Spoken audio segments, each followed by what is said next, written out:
The air in the ember market of Solstice B did not smell of sustenance. It smelled of ozone, scorched copper, and the lingering, ghostly scent of synthetic yeast that had long since been sold.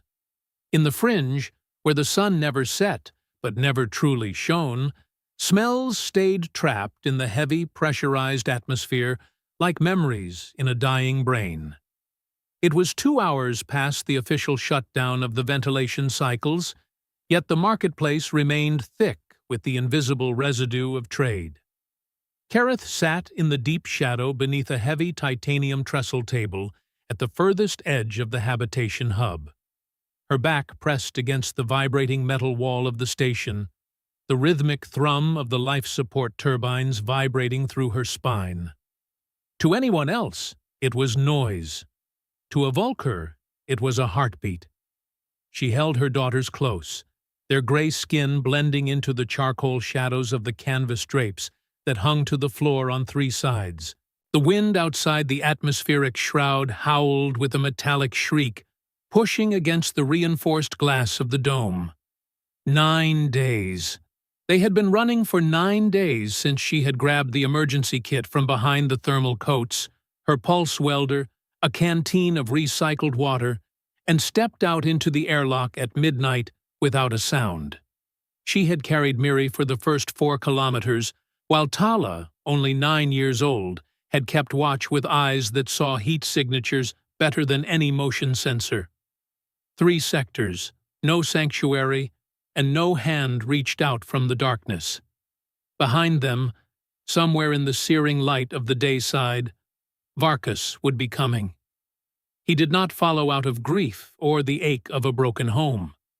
He followed because of the logic of the forge. You do not let a valuable tool walk out of your workshop. To Varkas, Kareth was not a wife. She was an asset with a high-functioning neural interface. You do not stop searching for what you consider property. Tala was watching a void moth. The tiny, bioluminescent parasite was crawling across the durasteel floor, its translucent wings flickering with a weak green light as it searched for a stray electrical leak to feed on. It carried a fragment of copper wire in its mandibles with a frantic, desperate energy. "It is taking that back to the nest," Tala whispered, her voice a mere vibration in the humid air. "Maybe," Kareth replied, smoothing the girl's silver-white hair. "Does it have a home?" "A real one with a bulkhead door." "Everything finds a place to hide, Tala. Under rocks, inside old conduits. They find gaps in the world. Are we in a gap?"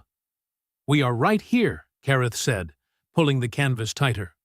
"Under a table is still a place." Tala considered this with the grim gravity of a child who had learned the hard way that safety was measured in millimeters of steel.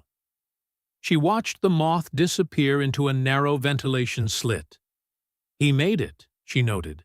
"He was small, but he got inside." "Small things usually have to," Kareth whispered. Miri, the 5-year-old, had not spoken for hours.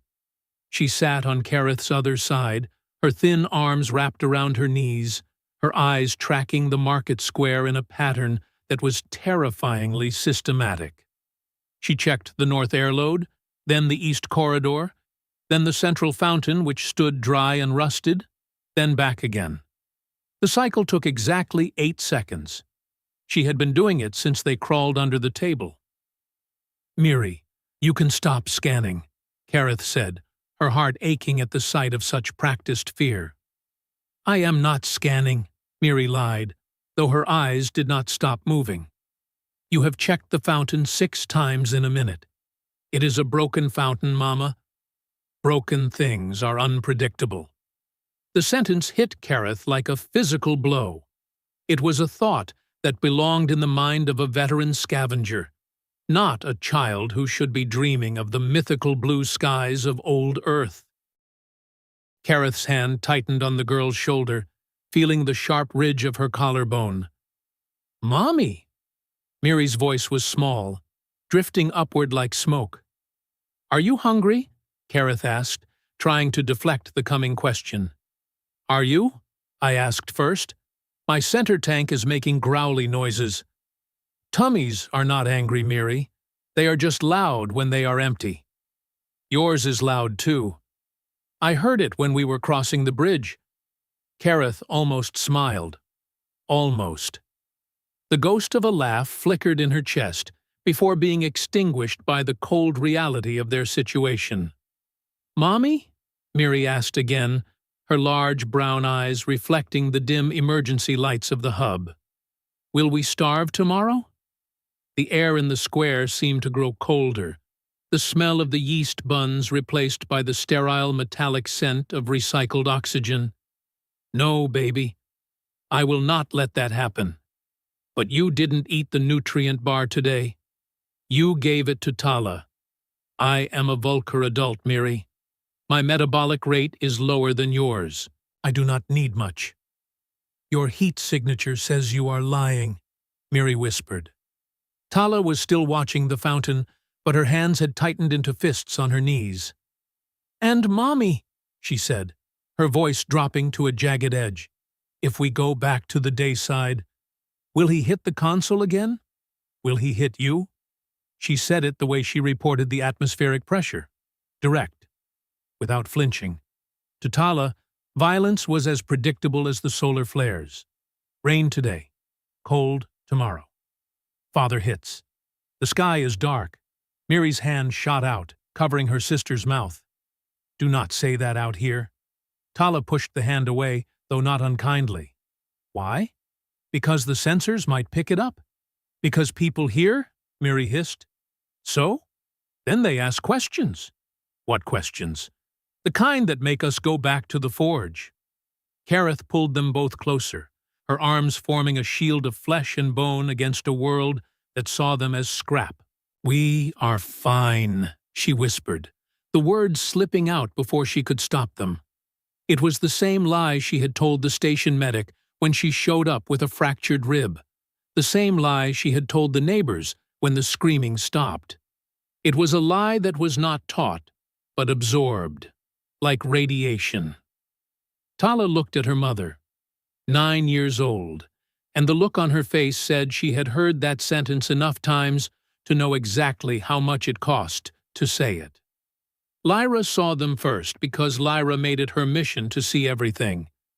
It was a quality her father, Kalen, called sharp-eyed, and her teachers at the colony school called a disruptive lack of focus. Both were accurate. She was 14, tall for her age, with dark hair kept in a tight military braid, because loose hair was a liability around rotating gears, and Lyra had very strong opinions about liability. She walked beside her father through the empty square, carrying a heavy crate of hydroponic tubers. To Lyra, these tubers were the most offensive vegetation in the galaxy, but Kalen considered them essential. Hydrotubers are the backbone of the fringe, Kalen said, his voice a low rumble. Hydrotubers are a punishment for living on a rock without a sun, Lyra countered. They are nutritious. So is the insulation on the wires, but we do not eat that. You are being dramatic. I am being accurate. Is there a difference? At 14, perhaps not. At 50, Kalen let the argument go. His daughter had inherited her mother's ability to win arguments through sheer precision, and arguing with precision was like trying to punch a cloud. Technically possible, but practically pointless. They were crossing toward the east gate when Lyra stopped dead in her tracks. What is it? Kalen asked, shifting the crate. There is someone under the scrap merchant's table. Which one? The one near the end with the heavy canvas? That is a thermal stall, Dad. And there is someone under it. How do you know? Because I can see a foot. A gray one. Kalen looked. She was right. A small, ash-gray foot, dusted with the fine metallic soot of the market floor, was extended just an inch beyond the canvas. A child's foot. It could be a stray kid, he said, though his voice lacked conviction. Stray kids in Oakhaven wear stolen boots, Lyra said. This one is barefoot. And there is a mother. I can see a second pair of feet. Bigger. Kalen shifted the crate to his other arm. He looked at the table, then at the small foot that was now being pulled back into the shadows with a jerky, terrified motion. "Someone is hiding," Lyra whispered. "People hide for a reason, Lyra. We have tubers to get home. The tubers can wait." "Since when?" "Since I saw a child without shoes in October," Lyra said, her voice suddenly devoid of its usual snark. Kalen looked at his daughter. She had her mother's eyes, the kind that could not walk past a misalignment without wanting to fix it. His jaw tightened, not from anger, but from a memory he had tried to bury under 30 years of grease and engine parts. His sister, Marit, had married a man who smiled in the common room and broke things in the bedroom. Kalen had been stationed on the night side when the news came. By the time he got back, Marit was already being recycled into the atmospheric converters. The medic said heart failure. The neighbors said nothing. The bruises on her wrists said everything. But bruises do not testify in a colony court. "Dad," Lyra said, "you are doing the thing." "What thing?" "The thing where you look at a problem and then look at your boots." "I am not looking at my boots. I am looking at the tubers. If you say they are essential one more time, I am going over there alone." "Wait," Kalen sighed. "Let me put the crate down." He set the hydroponic tubers on the cold floor. Lyra was already moving toward the table. She crouched down, her movements steady, and lifted the edge of the canvas. 3 faces looked back at her. 1 adult, 2 children. Their skin was the color of slate, their eyes large and amber-hued. Vulkur. The woman's face had a dark, yellowish hematoma across her cheekbone, an old injury, healing but still visible. The older girl's eyes locked onto Lyra with a focus that made the teenager's stomach tighten. It was not fear. It was assessment. The look of a soldier measuring the distance to the nearest weapon. "Hi," Lyra said. Nobody answered. The air between them felt thick with the weight of unsaid things. "Go away," Tala said, her voice surprisingly steady for a child. "Are you cold?" Lyra asked. "You should go away. Your sister is not wearing shoes. She does not need shoes. We are moving. It is freezing in the fringe tonight. The thermal shrouds are at 40% capacity." "She does not need the capacity either," Tala snapped. Lyra almost laughed. "Almost. You talk like my father when he is trying to be stubborn. Are you hungry?" "We do not need anything," Kareth said, finally speaking. Her voice was rusty, like a hinge that had not been moved in years. "I did not ask if you needed anything," Lyra said, her voice softening. "I asked if you were hungry. They are not the same question." Kareth stared at the human girl. For 9 days, she had been reciting a script of survival, a series of no's and "I'm fines" that kept the world at bay. This girl was cutting through the script like a plasma cutter through sheet metal. "Who taught you to talk like that?" Kareth asked. "My mother," Lyra said. "Where is she?" "Gone. 4 years ago. The airlock seals failed on the lower deck. I am not sorry anymore. I am just accurate." Miri leaned forward, her eyes wide. "You talk funny." "Everyone says that," Lyra replied. "Is it because you are a human? It is because I am right. Is being right funny?" Miri nodded slowly. "It is to most people." Tala had not moved. Her eyes stayed on Lyra, scanning, measuring. The 8-second cycle had stopped. She was focused entirely on this human, trying to read whether the words matched the intention.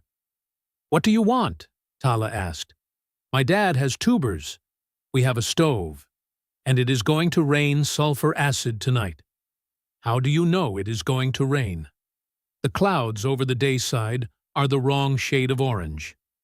My mom always said clouds are only wrong when they are right about something you do not want to hear. Tala looked at Kareth. Kareth was looking at Lyra. Where is your father? Over there, Lyra pointed, near the tubers. Kareth looked across the square. A man stood there, broad-shouldered, wearing a grease-stained jumpsuit. He looked 50, maybe more, with a jaw that looked like it held 1,000 opinions and shared none of them. He was holding a basket and looking at the ceiling, purposely giving them space. He is big, Kareth said, her voice trembling slightly. Big men are never harmless, Kareth. My dad is, Lyra said. He is afraid of void moths. Void moths? He won't admit it, but when one gets in the house, he makes me catch it with a jar. A grown man who runs the station's life support, and he is scared of a bug.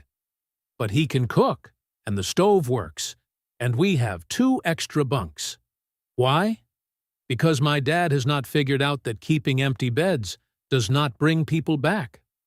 The sentence hit the underside of the canvas like a heavy rain. Kareth looked at this girl, motherless, offering beds that belonged to ghosts.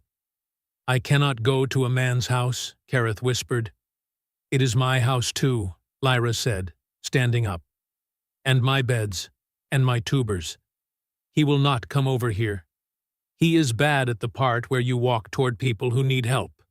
He prefers to stand 40 feet away and look at vegetables. Is that what he is doing? That is what he always does. Because the last time someone needed him, and he was not there, she died. Kareth went perfectly still. The air in the market seemed to hum with the shared frequency of old grief. His sister? My Aunt Marit, Lyra said quietly. Her husband killed her, not fast, slow.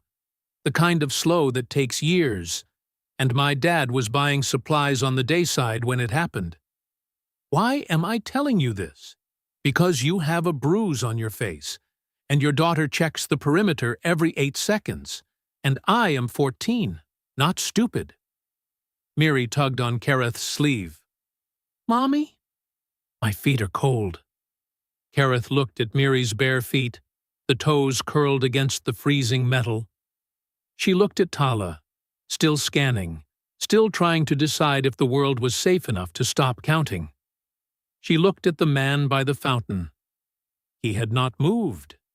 He was looking at the atmospheric clouds, giving them the posture of a man who understood that approaching a woman under a table required more trust than he had earned. He won't come closer? Kareth asked. Not unless you want him to. And if I don't? Then he stands there until we leave. With the tubers. Miri's teeth chattered. The sound was small, involuntary, a body reporting what the mouth had not said. Okay, Kareth whispered. Okay. One night. One night, Lyra agreed. If he won't, Lyra said. Men who are afraid of moths do not hurt people. That is not how logic works. It is how my logic works. Lyra held out her hand.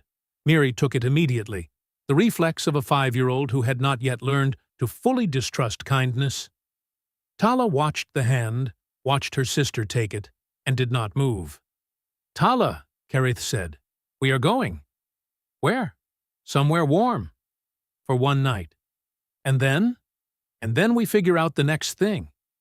You always say that, Tala said, standing up. Because there is always a next thing, Kareth replied. Tala did not take anyone's hand. She walked beside her mother, 2 steps behind, watching the man by the fountain as they approached. Kaelin looked at them for the first time as they drew near. His eyes went to Kareth's face first. The bruise, the posture, the way she held her body like a shield. Then to Tala, who was staring at him with the expression of a soldier entering enemy territory. Finally, he looked at Miri, who was holding Lyra's hand and staring at the crate of tubers. Are those the tubers? Miri asked. Yes, Kaelin said, his voice deep and steady. I do not like tubers. Neither does Lyra. Then why do you have them?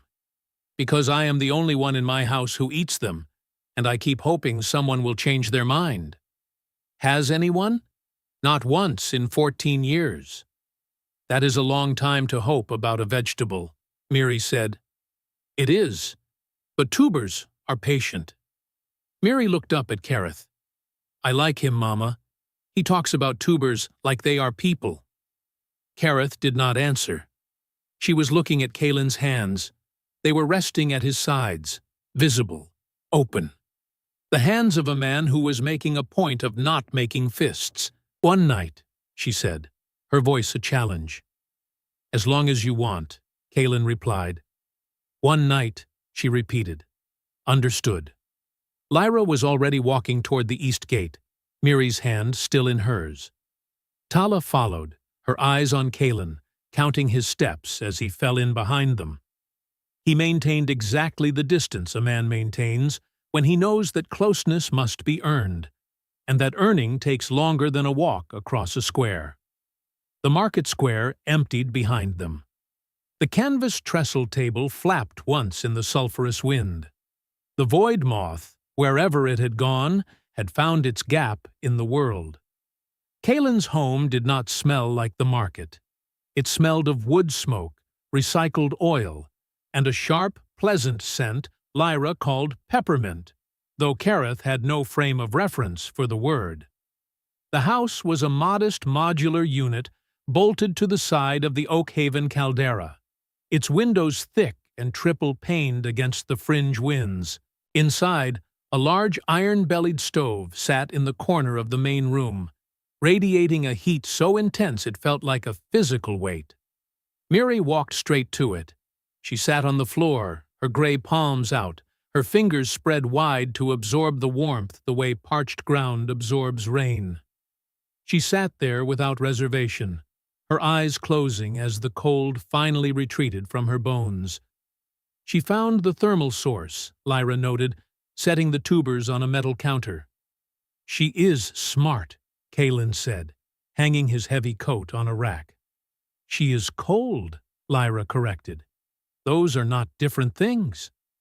The house was small, but efficient. 2 bedrooms down a narrow hallway, a main room that served as kitchen and living space, and a small workshop partitioned off by a heavy curtain. The front door had a massive hydraulic bolt, a detail Kareth noticed before she noticed the furniture. You can come in, Kalen said, seeing Kareth lingering by the threshold. I am in. You are in the doorway. That is just the airlock. It is in enough for now. Deciding whether to stay? I decided to come. Staying is a different calculation. Tala had already completed her initial reconnaissance. She had checked the 2 windows, both with heavy manual latches. She had located the back exit, a small service hatch bolted from the inside. She had measured the distance from the center of the room to the front door. 8 seconds. Her record held. Where do we sleep? Tala asked, her voice cutting through the hum of the stove. End of the hall, Lyra said. 2 bunks. One was my mother's. Where is your mother? Tala asked. I told you. She died. Tell me again. She died in a pressure failure 4 years ago, in the winter cycle. The medic came too late. Was she nice? She was the best person I knew, Lyra said, her voice flat. Better than my dad. Different, Kalen grunted from the kitchen area. He is good at keeping things working, Lyra added. She was good at keeping things warm. Those are different. Working means the roof does not leak. Warm means you do not notice the leak. Tala processed this, filing it away in her mental log. She looked at the hallway, then at Kareth, then walked toward the bedrooms without another word. Her inspection took 45 seconds. When she came back, her expression was unchanged. The bunks are real, she said. What did you expect? Kalen asked, his brow furrowed. I expected worse, Tala said. We have been sleeping under tables. Everything is temporary. Bunks are just temporary with blankets. That is honest, at least, Lyra murmured. Miri was still by the stove, her chin resting on her knees. Mommy? Yes, baby. Is this the warm place you said we would find? Maybe. It smells like the warm place. Like bread, but also like someone lives here. Someone does live here, Miri, Kareth said, finally stepping fully into the room. Not someone leaving, Miri added. Someone staying. Kalen was at the counter, his back to them, as he began to peel the tubers. He did not look up, but his hands stopped for a fraction of a second, a tiny hitch in his rhythm, before they continued. Lyra moved to the stove and began to heat a pot of synthetic soup. She served it in heavy clay bowls, without asking if they wanted any. She knew that asking gave Kareth the option to refuse, and Lyra had already decided that refusal was not on the menu tonight. Miri ate with both hands. She ate with the desperate focus of a child who had been counting calories for 9 days and had suddenly been told the counting was over.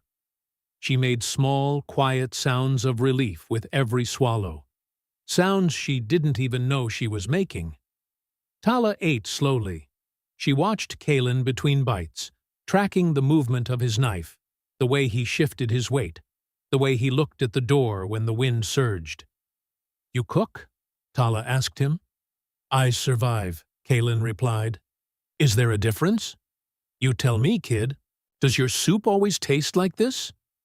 Like what? Like someone tried.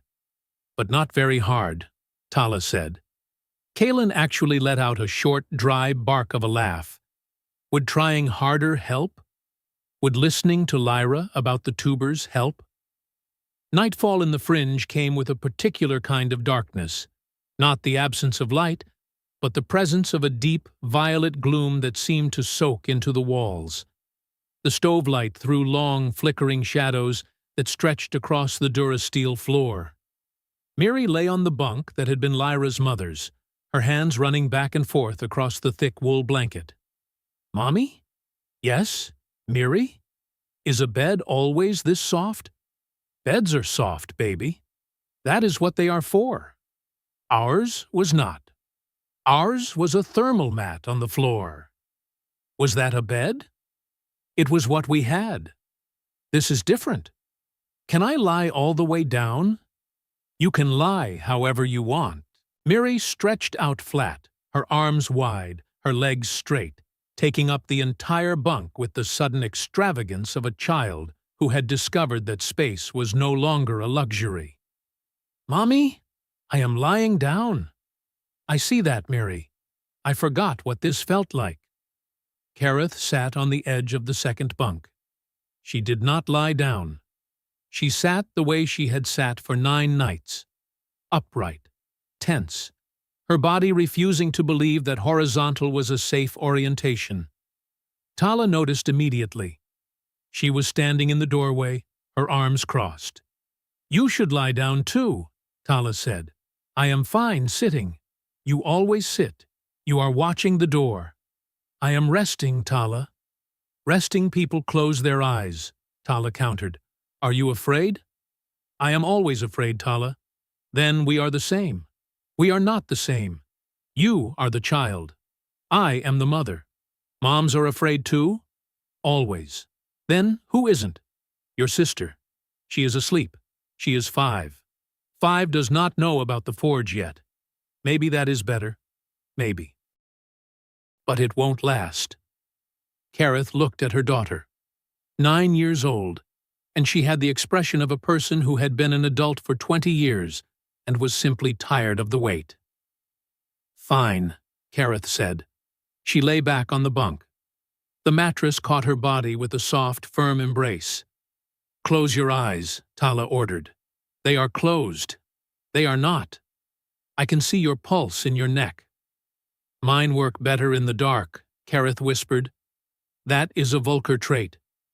It is a scavenger trait, Tala said. Lyra appeared behind Tala in the hallway, holding a thick, quilted wrap. Here, she said. You look cold. I am not cold, Tala snapped. You are shivering. That is anger. Anger makes me shiver. Everything makes me shiver. I do not sort it. Maybe you should start, Lyra said, pressing the wrap into the girl's hands. It is easier to fight when you are not shaking. Tala looked at the wrap, then at Lyra. She took it without saying thank you, but she wrapped it around her shoulders so tightly it was its own form of gratitude. Lyra retreated to her own room.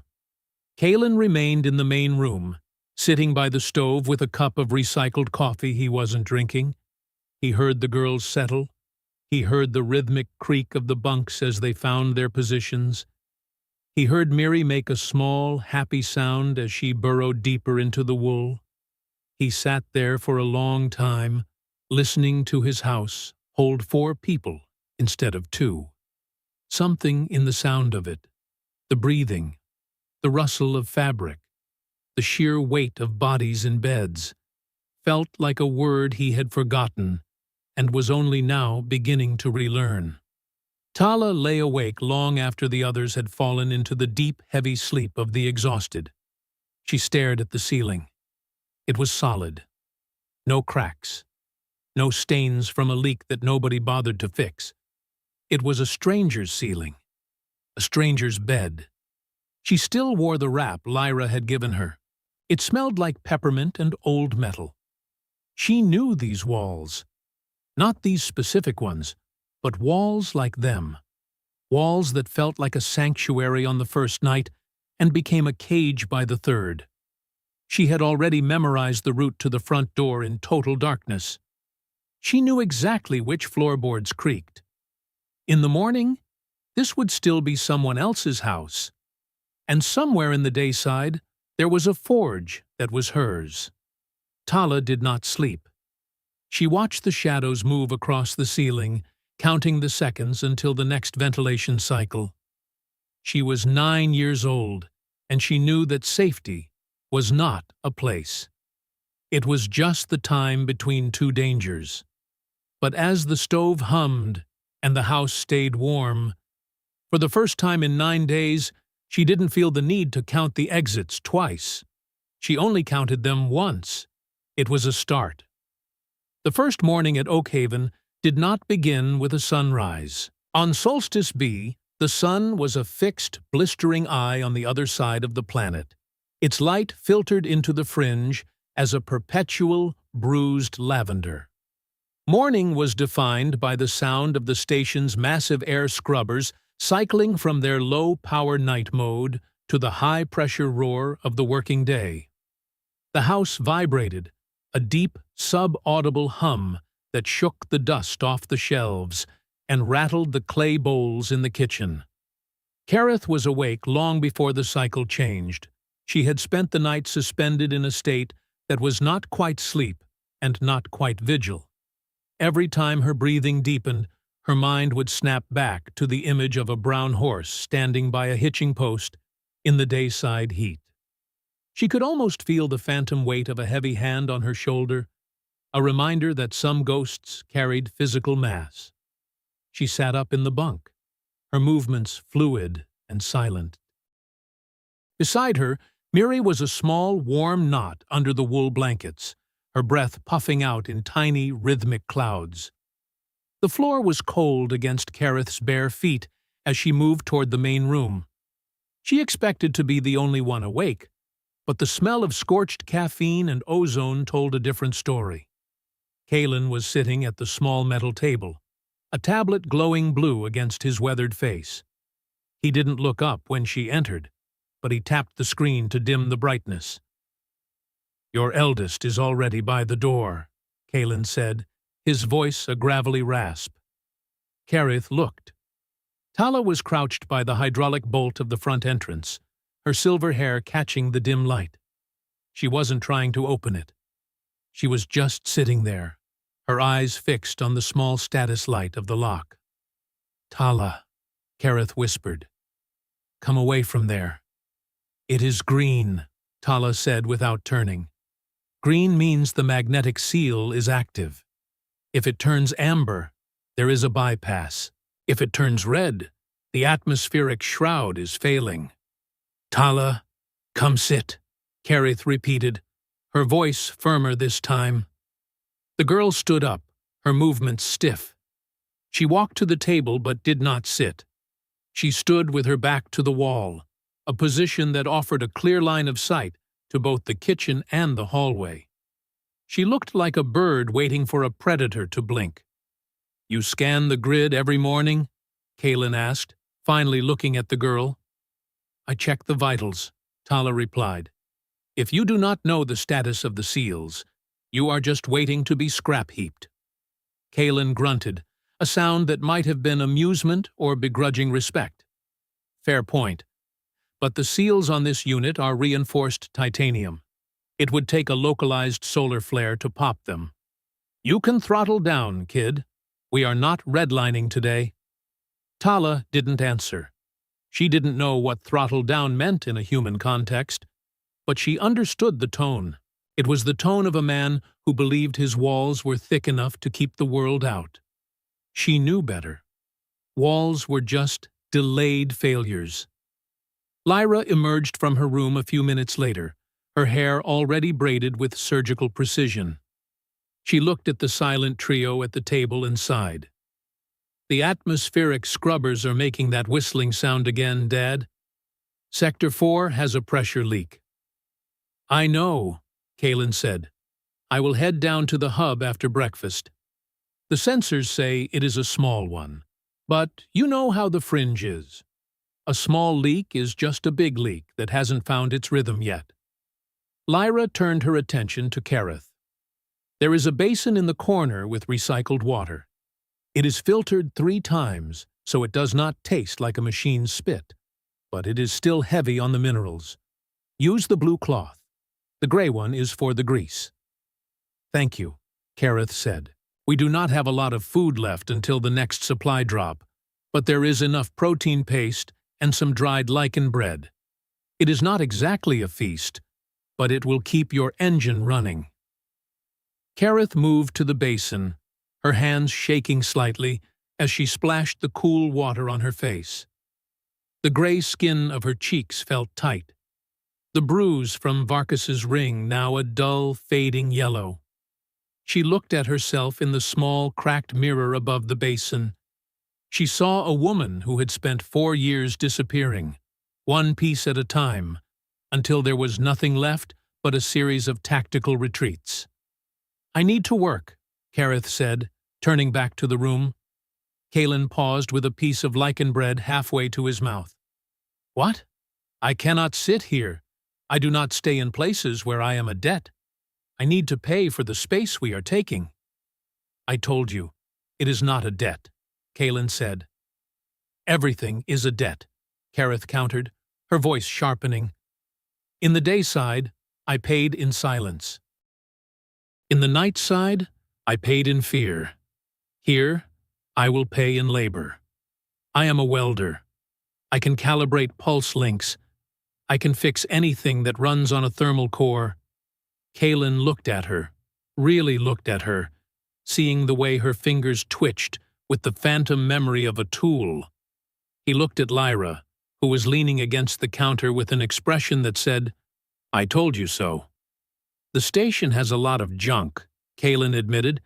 People bring me things they think are dead, hoping I can ghost them back to life. I usually do not have the time. The main turbines take everything I have. Show me the junk, Kareth said. Breakfast was a quiet, functional affair. Miri woke up halfway through and ate her portion of lichen bread with a quiet intensity, her eyes darting between Lyra and the stove. She seemed fascinated by the iron-bellied heater, as if she expected it to speak. After they finished, Kaelin led them toward the back of the house. He pulled aside a heavy, oil-stained curtain to reveal a workshop that was a chaotic graveyard of technology. There were shattered solar panels, rusted hydraulic limbs from mining droids, and piles of tangled fiber-optic cables that looked like the intestines of a metal beast. This was my wife's space, Kaelin said, his voice dropping an octave. She was the one who could make the old tech sing. Since she passed, It has just been a place to put things I do not want to throw away. Kareth stepped into the room, her amber eyes widening. She didn't see junk. She saw potential energy. She saw the elegant geometry of circuits waiting to be reconnected. She reached out and touched a broken pulse link, her fingers trailing over the scorched casing. "This was hit by a surge," she said softly. "The dampener is fried, but the core is still holding a charge." "You can tell that just by touching it?" Lyra asked, stepping into the workshop behind her. "Vulkur can feel the heat of a microwatt," Kareth explained. "To us, a working circuit feels like a warm vein. This one is cold, but the heart is still there." Kalen watched her, his arms crossed over his chest. "If you can fix 3 of those links, it would cover your stay for a month. The miners pay 100 credits apiece for a refurbished unit. The station takes 40% for the parts, but the rest is yours." "I do not want the credits," Kareth said. "I want the stay." "Take the credits, Kareth," Kalen said. "A woman with credits in her pocket is harder to own than a woman without." The words hung in the air, heavy and blunt. Kareth looked at him, seeing the ghost of his sister in the way he stood, the way he offered her a path that wasn't a trap. She nodded once. "I will need a fine-point soldering iron and a tank of argon gas." Lyra grinned, a sharp, genuine expression. "I will get the gear." "Dad, you are going to be late for the hub shift. Move it or lose it." Kalen grunted and headed for the door, grabbing his heavy utility belt. He stopped at the curtain, looking back at Kareth. "Do not overwork the girls. They should be kids for a while." Tala, who was already sorting through a pile of copper washers, didn't look up. "I am helping," she said. "Helping is a vital function." Kalen shook his head and left, the front door hissing shut behind him. The morning turned into a rhythmic blur of activity. Kareth sat at the workbench, the fine-point iron in her hand, her focus narrowing down to the millimeter. Beside her, Lyra acted as a silent assistant, handing her tools before she even asked for them. There was a language in the workshop, a conversation held in the clicks of pliers and the hiss of solder. "You are really good at this," Lyra said after 2 hours. "I have seen the station techs work. They are clumsy. They use too much heat." "They do not love the metal," Kareth said, her voice low. "To them, it is just a job. To me, it is the only thing that stays fixed when you put it back together. People break and stay broken. Metal is different." "Is that why you ran?" Lyra asked, her voice careful. "Because things were broken?" Kareth paused, the soldering iron hovering over a delicate chip. "We ran because the alternative was becoming part of the scrap." "I get it," Lyra said. "My mom always said the fringe is where things go when they do not fit anywhere else. We are the leftovers of the galaxy, but leftovers make the best stew." Kareth smiled, a real one this time, though it was small. "You have a lot of her in you." "I hope so," Lyra whispered. "Sometimes I worry I am turning into my dad. All gears and no grease." "He cares, Lyra. He is just afraid of the moths." Lyra laughed. "He really is. One time, a void moth got into the ventilation, and he spent 3 hours trying to flush it out with a vacuum. He wouldn't go into the kitchen for 2 days. He thinks they carry bad luck." "They carry nothing but a hunger for light," Kareth said. "We are not so different." By noon, Kareth had refurbished 2 pulse links. Her hands were covered in silver dust and grease, but her eyes were brighter than they had been in years. She felt a strange, flickering sensation in her chest. Not fear, but something like momentum. Tala had spent the morning organizing the scrap piles into neat categorized rows. She had separated the copper from the aluminum, the working actuators from the dead ones. She had worked with a silent, grim efficiency, but Kareth noticed that the girl hadn't checked the door in over an hour. Miri had found a small box of discarded glass lenses and was sitting on a pile of old insulation, holding them up to the light. She was making small humming sounds, the glass throwing rainbows across her gray skin. "Mommy, look!" Miri cried, holding up a thick convex lens. "I can see the dust bunnies. They look like monsters." Kareth looked over and saw her daughter's eye magnified to 4 times its size, a giant amber orb full of wonder. She felt a sudden, sharp pang of hope, so intense it was almost painful. The peace of the afternoon was interrupted by a sharp rapping on the front door. Tala was on her feet in an instant, her hand reaching for a heavy iron pipe on the floor. Kareth's heart hammered against her ribs, her mind immediately screaming, "Varkas, stay back," Kareth whispered to the girls. Lyra walked to the door, checking the monitor.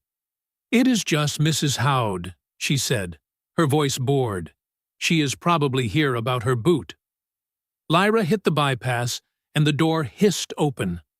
An older human woman stood there, her face a map of deep wrinkles, wearing a heavy duster coated in frozen mud. She held a boot in one hand, its buckle hanging by a single, frayed thread of synth leather. "I heard there is a Vulkur here who can fix things without charging a kidney," Mrs. Howd said, her voice like grinding stones. "News travels fast in Oakhaven," Lyra said. "News travels at the speed of boredom, Lyra. Now, is she here or not?" Kareth stepped out of the workshop, wiping her hands on a rag. "I am here." The old woman squinted at her, her eyes landing on the yellowing bruise on Kareth's cheek. She didn't say anything about it. People in the fringe knew that every bruise had a story, and most of them were boringly cruel. She just held out the boot. "The buckle is a custom job. The station cobbler said it was a total loss. Said I should buy a new pair for 200 marks. I do not have 200 marks. I have 20. Kareth took the boot. She examined the buckle. It wasn't just leather. It was a reinforced alloy, snapped at a stress point. She looked at the old woman's feet. Her other boot was held together with several layers of industrial tape. "I can fix it," Kareth said. "But it will not be pretty. It will be strong." "Pretty does not keep the frost out," Mrs. Howd said. "Strong is all I care about." "Give me 10 minutes," Kareth said. She went back into the workshop and found a small strip of spring steel. She heated it until it glowed a dull cherry red, then hammered it into a brace that fit inside the broken buckle. She stitched it back together with a heavy-duty nylon thread, her movements precise and rhythmic. When she was finished, the buckle was twice as thick as it had been, reinforced with a silver-colored metal that glinted in the light. She handed it back to Mrs. Howd. The old woman tugged on the buckle. It didn't budge. She slipped the boot on and stomped the floor. It felt solid. She reached into her pocket and pulled out 20 worn credit chips, pressing them into Kareth's hand. "You have good hands, girl," Mrs. Howd said. "Do not let anyone tell you they are just for holding." "I won't," Kareth said. The old woman nodded to Lyra and Kaelin's empty chair, then hobbled out into the violet gloom. Kareth looked at the 20 credits in her palm. They were small, circular bits of plastic and metal, but they felt heavier than the pulse links. They were the first thing she had owned that hadn't been given to her as a mercy or a bribe. "You did it," Miri said, appearing at her side. "You fixed the lady's foot." "I fixed her boot, Miri." "It is the same thing," Miri said firmly. As the day began to wind down, the atmosphere in the house shifted. The frantic energy of the morning had been replaced by a quiet, domestic hum. Lyra was prepping a stew that actually smelled like something other than dirt, and the stove was glowing a deep, comforting orange. But Tala was back by the window. She was staring out into the dark, her eyes narrowed. "Tala, come help Lyra with the table," Kareth called. "The clouds are changing," Tala said. "They are getting darker." "Lyra said it was going to rain," Kareth reminded her. "It is not just the rain," Tala whispered. "Something is coming. I can feel the static in my hair." Kareth walked over and put a hand on her daughter's head. The girl's silver hair was indeed standing on end, charged with an invisible tension. Kareth looked out the window. The violet sky had turned a bruised, angry black. Large drops of yellowish liquid began to streak the glass, hissing as they hit the heated pane. "The sulfur rain," Lyra said, appearing beside them. "It is going to be a long night." Kalen returned an hour later, soaked to the bone and swearing under his breath. He stripped off his wet gear in the airlock, the smell of acrid chemicals clinging to him. "The hub is a mess," he said, walking into the main room. "The pressure leaks are everywhere. The storm is putting too much stress on the shroud." "Is the station safe?" Kareth asked, her hand instinctively going to Miri's shoulder. "Safe enough," Kalen said, "but it is going to be a loud night. The wind is hitting 80 kilometers an hour." He looked at the workbench and saw the 3 refurbished pulse links sitting in a neat row. He looked at Kareth, then at the 20 credits sitting on the table. "You were busy," he said. "I told you, I do not like being a debt," Kareth said. Kalen sat down, the weight of the day visible in the slump of his shoulders. "You are not a debt, Kareth. You are a component. A house works better when the parts are functioning together." "A component," Kareth repeated, testing the word. "I can live with that." They ate the stew in near silence, the sound of the rain lashing against the windows providing a frantic percussion. The sulfur acid hissed and bubbled, eating away at the grime on the glass, leaving it streaked and raw. After dinner, Kalen went to the workshop and came back with a small wooden box. He set it on the table and opened it. Inside was a collection of small, intricate metal carvings, animals, stars, and strange geometric shapes. "My wife made these," he said, picking up a small bird with wings that looked like lace. "She used to say that if you give the metal enough love, it forgets it was meant to be a machine." Miri reached out, her fingers hovering over a silver star. "Can I touch it?" Kalen handed it to her. "Careful. It is fragile." Miri held the star up to the stove light, her eyes wide. "It is beautiful." Tala watched from the shadows, her arms crossed. "It does not do anything. It has no function." "Not everything needs a function, Tala," Kareth said.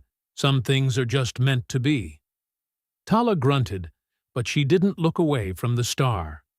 As the night deepened, the storm grew more violent. The house groaned under the pressure, the metal walls creaking as they expanded and contracted.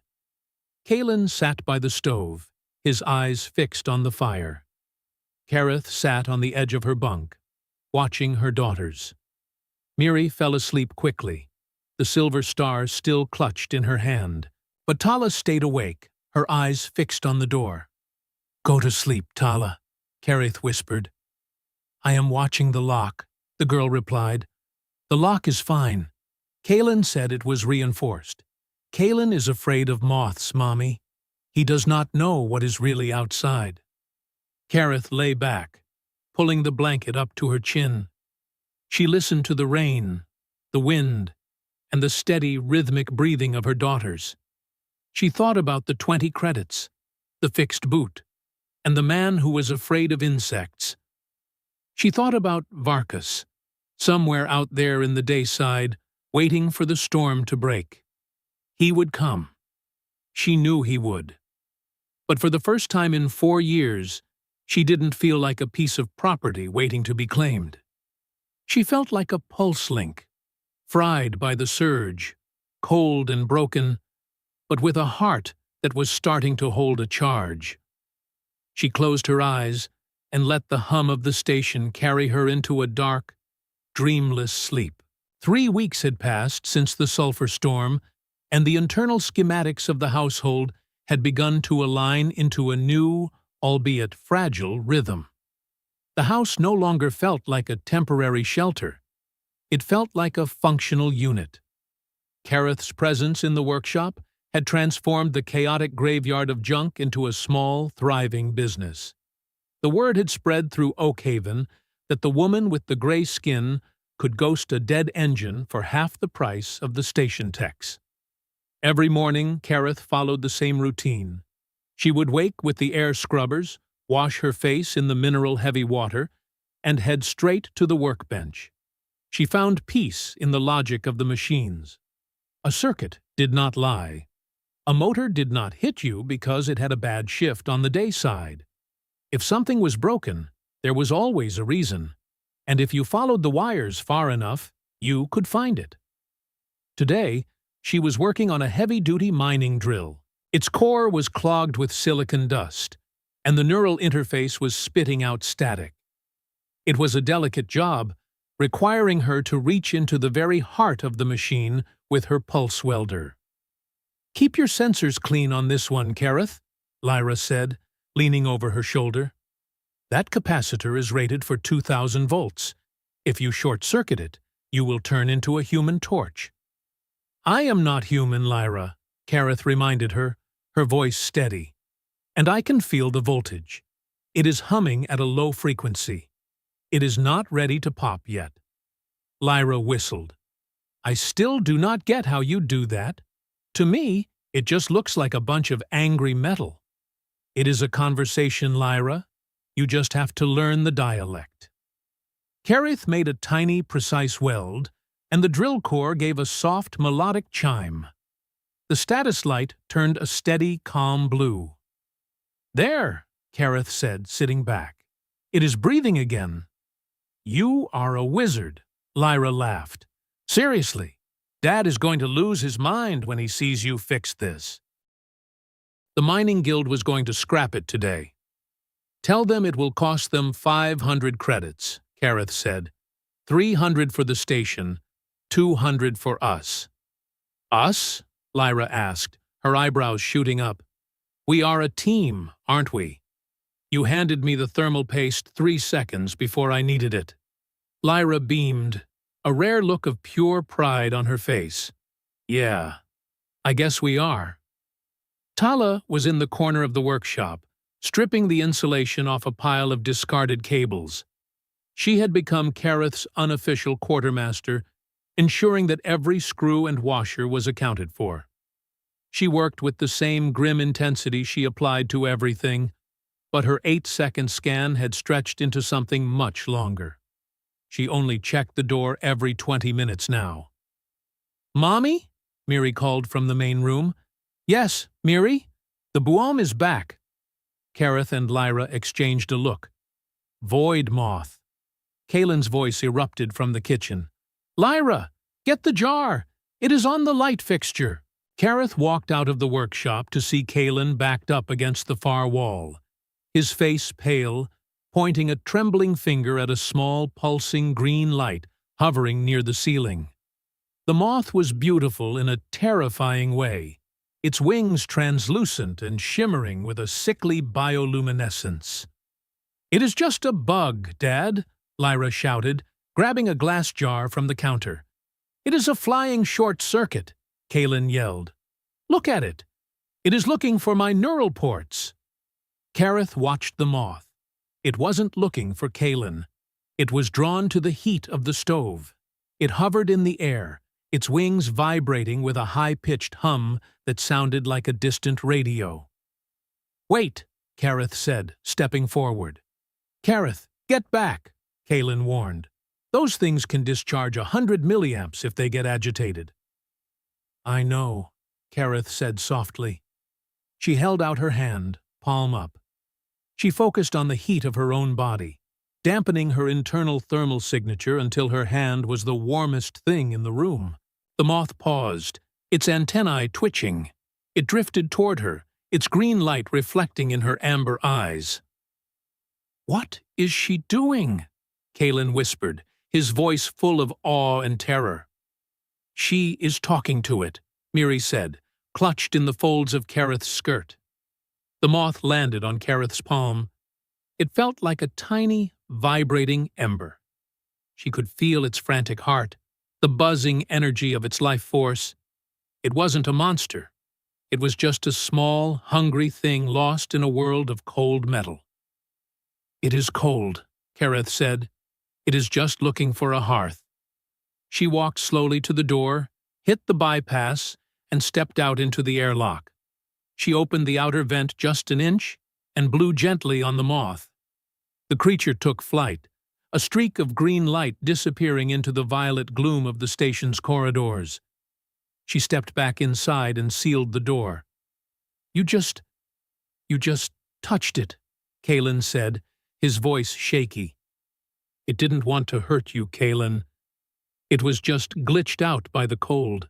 Kalen sat down at the table, his hands still trembling. "I hate those things. They remind me of the lower levels.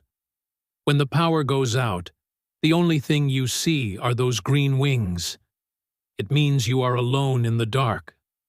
"You are not alone in the dark anymore, Kalen," Kareth said, her voice gentle but firm. Kalen looked at her, then at the three girls standing in his kitchen. He took a deep breath and nodded. Right. I am going to make some tea. Real tea. I traded some refurbished parts for a tin of Earl Grey." "Real tea?" Lyra asked. "No more recycled sawdust?" "No more sawdust," Kalen promised. As the tea brewed, a heavy thud sounded at the door. Not a knock, but a solid, authoritative impact. Kareth's momentum vanished. She went cold, her hand instinctively reaching for the pulse welder tucked into her belt. Tala was already at the monitor. "It is the guild," she whispered. 3 humans. They are wearing the yellow jackets. "Mining guild," Kalen said, his face hardening into his professional mask. "Stay in the workshop, Kareth. I will handle this." Kareth ushered the girls behind the curtain. She stood just behind the fabric, her ear pressed to the gap. Kalen opened the door. The sound of heavy boots entered the room. "Kalen," a voice boomed, rough, loud, and full of the casual arrogance of authority. "I heard you have a ghost tech operating out of your unit." "I do not know what you are talking about, Jax," Kalen said. "Do not play the gears up game with me. We saw Mother Howd's boot. We saw the refurbished links coming into the market. No human in Oakhaven has that kind of touch. You have a Vulkur in here, an unregistered one." "She is a guest," Kalen said, his voice dropping to a low, dangerous rumble. "A guest who is cutting into guild profits?" Jax laughed. "That is an expensive guest, Kalen. Unregistered labor on a Tier 2 station is a violation of the labor code. We could pull your license. We could vent this whole unit." Kareth felt a wave of nausea. She had brought the forge to them. She had brought the danger she was trying to escape. Her hand tightened on the pulse welder. If they tried to take her, she would burn them. She would burn everything before she let them put her in a cage again. "She is not labor," Lyra's voice cut in, sharp and fearless. "She is an artist." "Lyra, stay back," Kalen ordered. "An artist?" Jack sneered. "Listen to the kid. She fixed the drill you were going to scrap, Jax," Lyra said, stepping into the middle of the room. "I saw your tech looking at it. He said it was a total loss. She fixed it in 2 hours. You want to talk about labor codes? How about the code that says the guild has to maintain a functional equipment pool? You were failing. She is the only reason your crew is going back to the lower levels tomorrow." There was a long silence. Kareth held her breath, her heart pounding against her ribs. "Is that right?" Jax asked. "Jax, the heavy drill is working?" "It is humming like a bird," Lyra said. "But if you want to pull my dad's license, go ahead. See how long the turbines last without him. and see who fixes your drills when they inevitably burn out next week. Kareth heard the sound of a heavy breath. Jax was thinking. In the fringe, logic was the only currency that mattered more than credits. 500 marks for the drill, Jax said. And we want a formal contract. 20% of every refurb goes to the guild as a licensing fee. She stays unregistered, but she works for us. 10%, Kaelin said. 15, and we provide the argon gas. 10%, and you provide the gas and the solder, Kaelin countered. And you keep your mouth shut. If the Dayside authorities hear about her, the drill stays broken next time. Jax grumbled, but Kareth heard the sound of a hand hitting a table. Deal. Bring the drill to the hub by 1600 hours. The boots marched out, and the door hissed shut. Kareth stepped out from behind the curtain, her face pale. Why did you do that? Do what? Kaelin asked, wiping sweat from his forehead. You made a deal with them.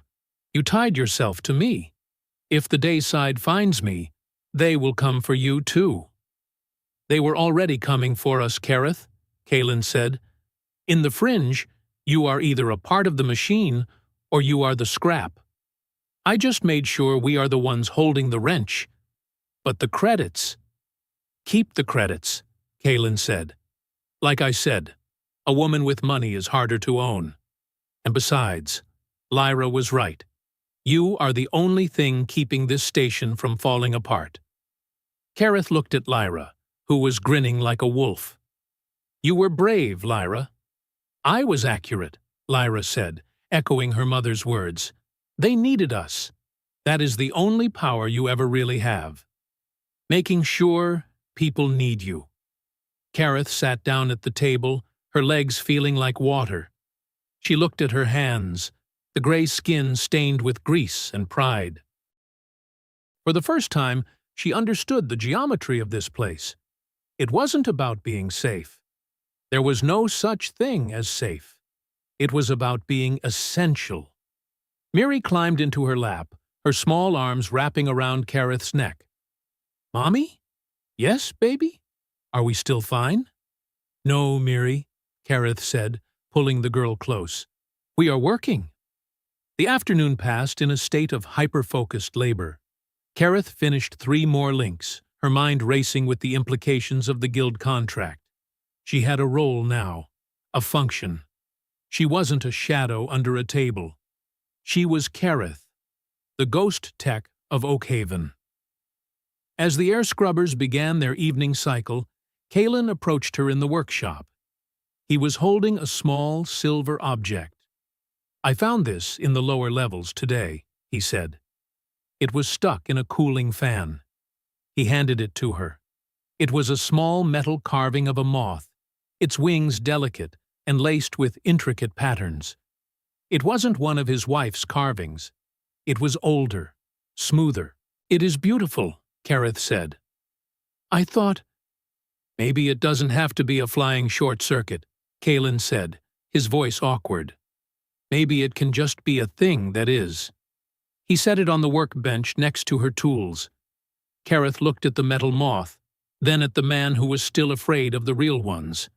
She realized then that they were both repairing things. She fixed the machines, and he was slowly, painfully, fixing the gaps in his own heart. Thank you, Kaelin.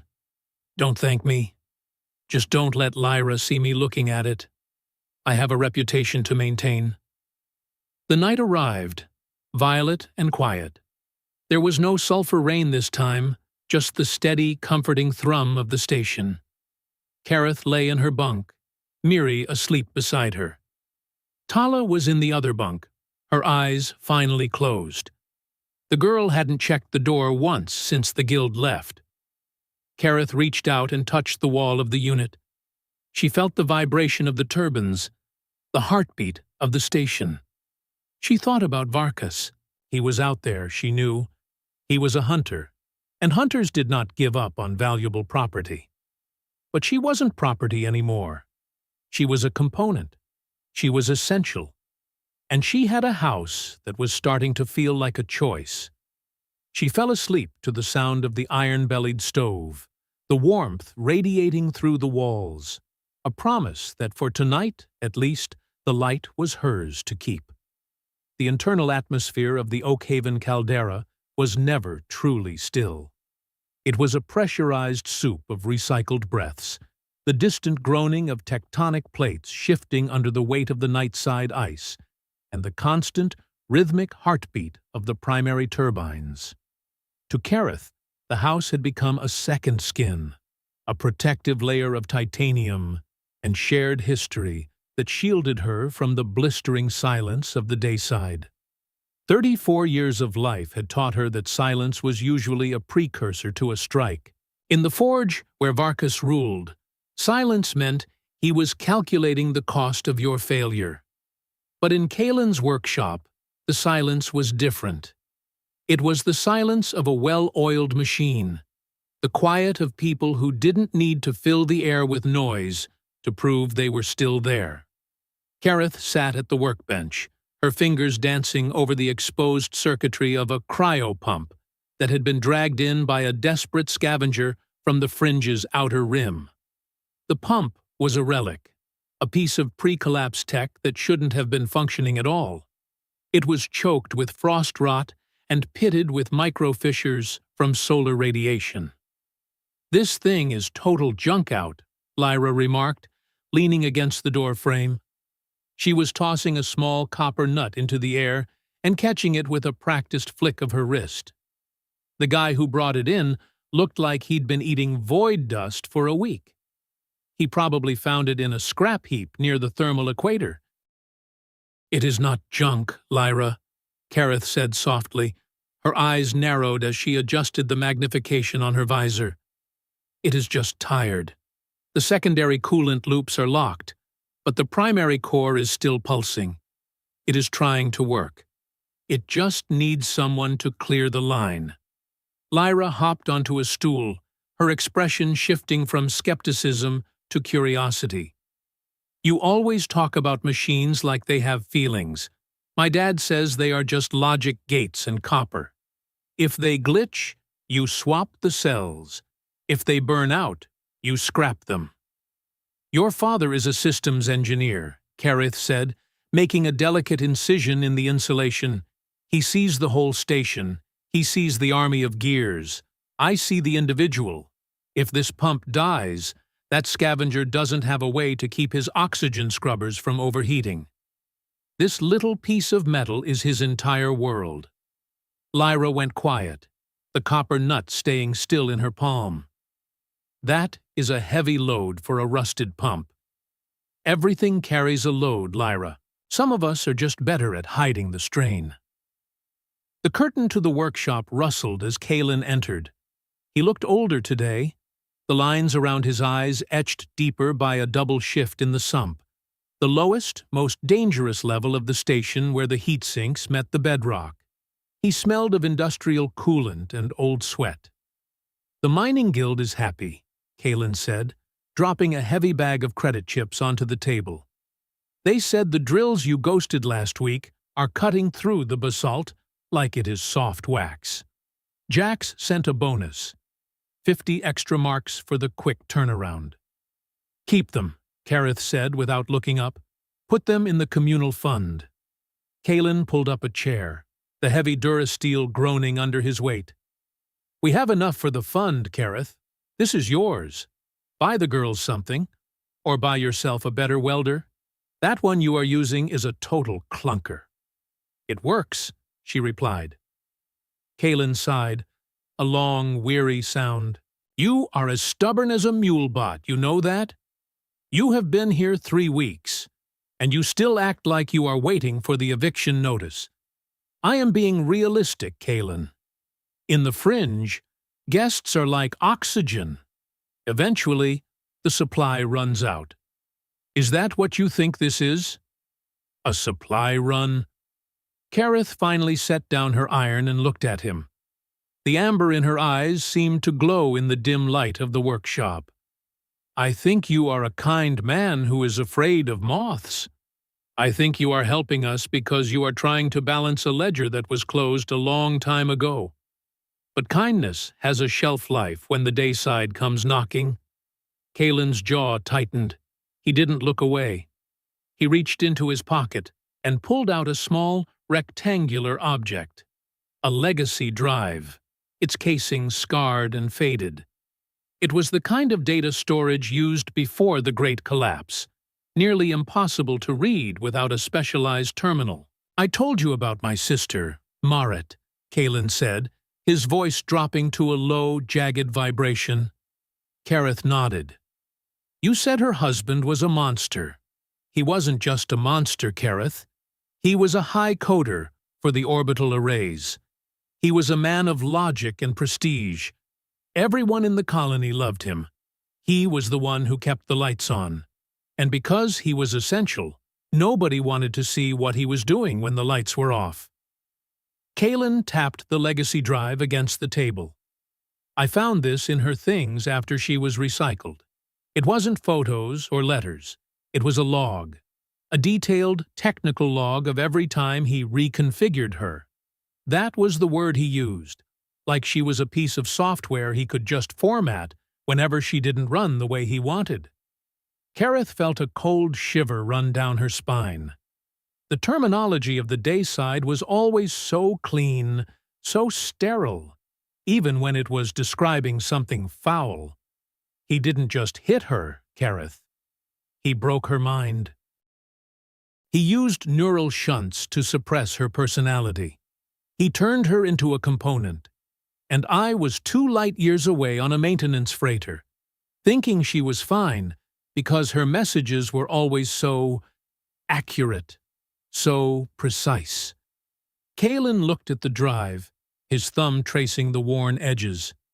I came back, and she was a ghost in a shell. She didn't even recognize me. She just kept asking if her parameters were correct. She died 3 months later. Her heart just stopped. The medic said it was a system failure. I call it murder. Kareth reached out, her gray hand hovering over Kalen's rough, scarred fingers.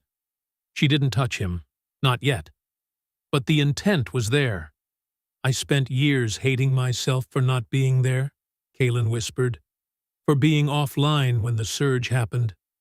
I promised myself that if I ever saw that kind of flicker again, that look in a woman's eyes that says she is waiting for the next strike, I wouldn't walk away. I wouldn't be 2 light years away. Kalen looked up, his eyes wet but fierce. You are not a guest, Kareth. You are not a debt. You are a person who is finally being treated like a person. And if Varkas comes to this station, he isn't just dealing with a runaway wife. He is dealing with a systems engineer who knows exactly how to vent the atmosphere in Sector 7.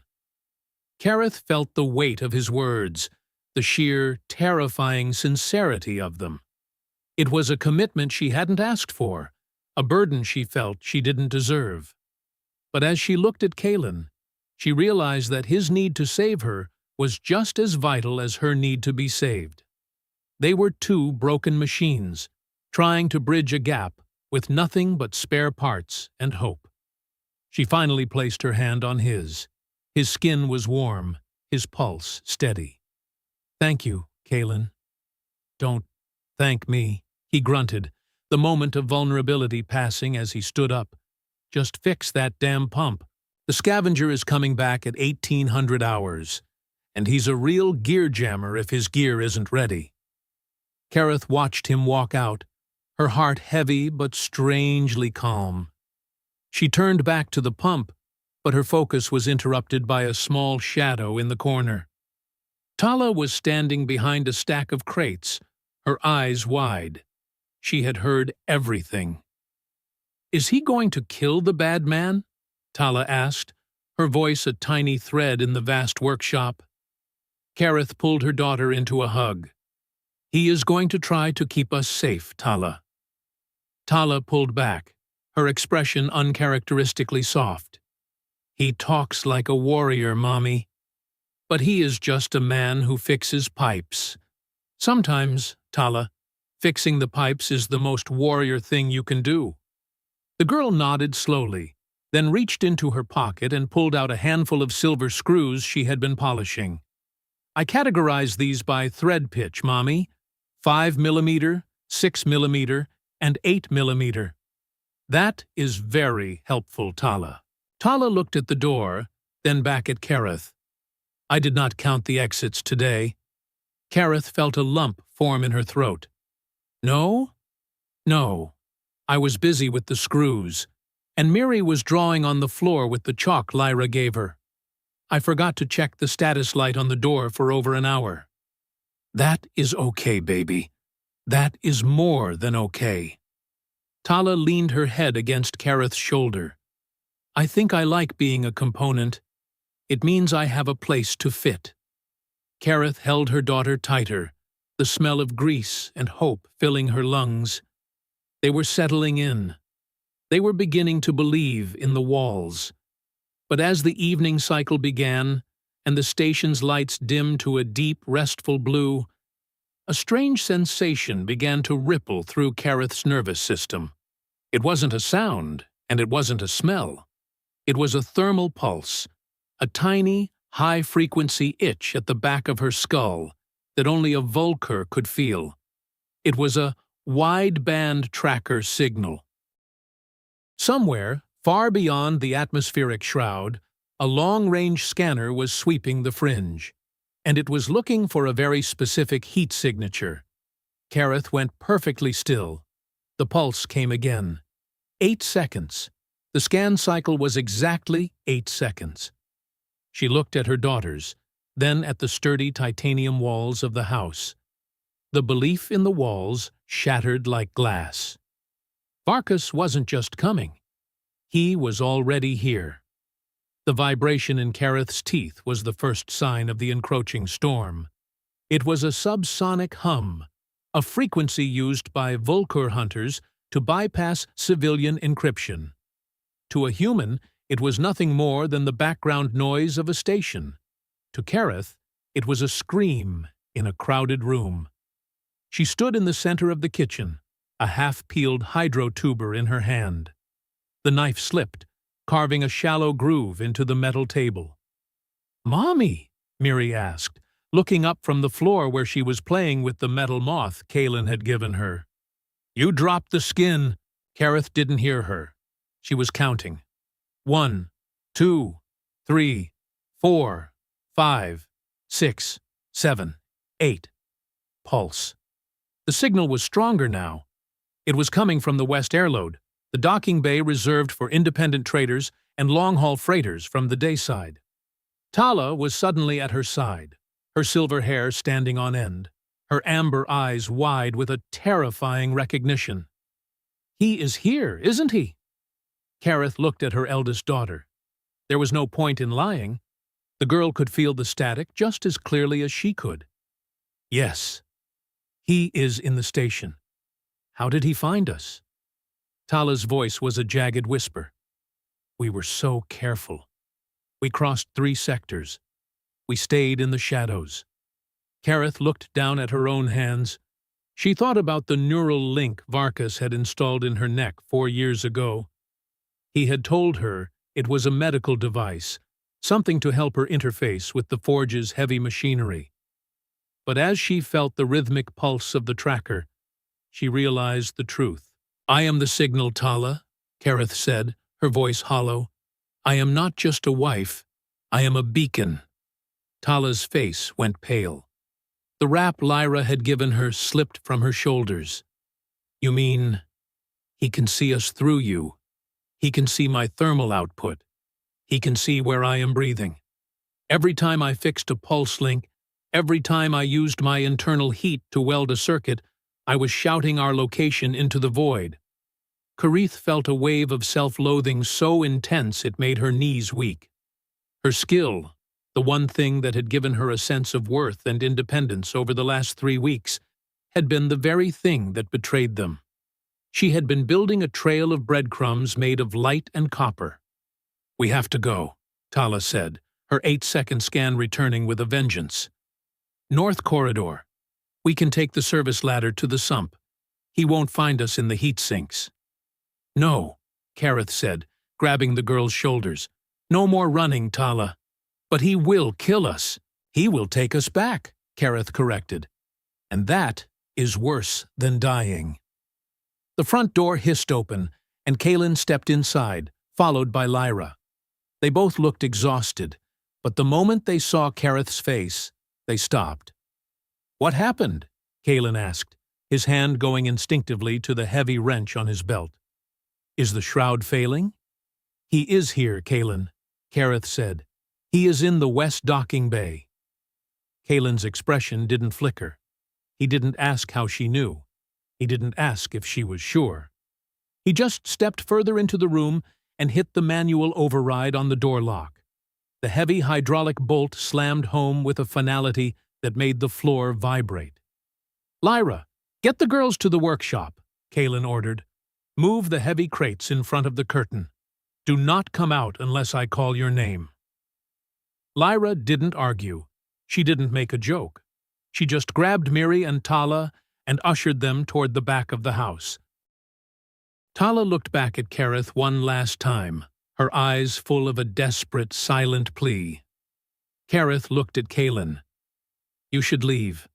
Take Lyra and go to the hub. If you stay here, you are a co-conspirator. They will pull your license." "I told you before, Kareth," Kaelin said, his voice as steady as the station's bedrock. "I am a systems engineer. I do not walk away from a surge. This isn't a surge, Kaelin. This is a man who thinks he owns the universe. Then he is about to find out that Oakhaven doesn't belong to him." Kaelin walked to the kitchen counter and pulled a small black device from a hidden compartment. It was a wideband jammer, a piece of illegal tech used by smugglers to mask their signatures from orbital patrols. "I bought this 10 years ago," Kaelin said, flicking the switch. "It won't stop him from knowing you are in the station, but it will blur the signal. It will make this whole sector look like a giant thermal blur. He will have to go door to door." Kareth felt a flicker of hope, but it was quickly extinguished by the logic of the forge. "Varkas is patient, Kaelin. He will wait. He will burn the station down if he has to." "Let him try," Kaelin said. The next hour was a slow-motion nightmare. They sat in the dim light of the main room, listening to the muffled sounds of the station outside.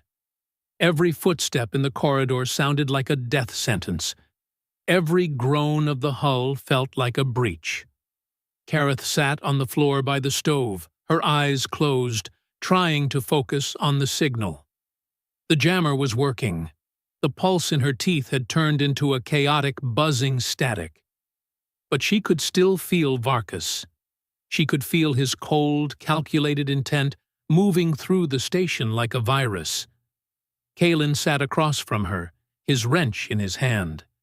He looked like a man waiting for a storm he knew he couldn't stop, but was determined to face anyway. "Kaelin?" Kareth whispered. "Yeah? Why did you really let us in? It wasn't just Marit, was it?"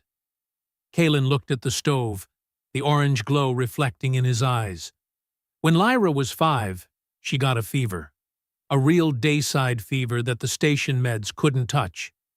I spent 3 nights sitting by her bed, watching her fade away. I realized then that all the gears and turbines in the world didn't mean a damn thing if the one person I loved was going offline." He looked at Kareth, his expression softening. "I saw you under that table, and I saw a mother who was doing exactly what I did. You were sitting by their bed, watching the world try to eat them.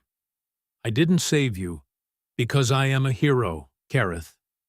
I saved you, because I knew what it felt like to be the only thing standing between a child and the dark." Kareth felt a tear slide down her cheek. She didn't wipe it away. A sudden, sharp series of thuds echoed from the corridor. It wasn't the front door. It was the neighbor's unit. Thud. Thud. Thud. "He is at the Johnson's place," Kareth whispered. Kaelin stood up, his grip on the wrench tightening until his knuckles were white. Thud, thud, thud. The sounds were getting closer. Varkas was moving methodically through the habitation block, his boots heavy and rhythmic. He wasn't rushing. He was a predator who knew his prey was cornered. Kareth stood up and walked to the workshop curtain. "Lyra!" "Yeah?" Lyra's voice came from behind the crates. "Keep them quiet, no matter what happens." "We're ready," Lyra said. Her voice was shaking, but there was a sharp edge of defiance in it. Kareth turned back to the front door. She looked at the hydraulic bolt.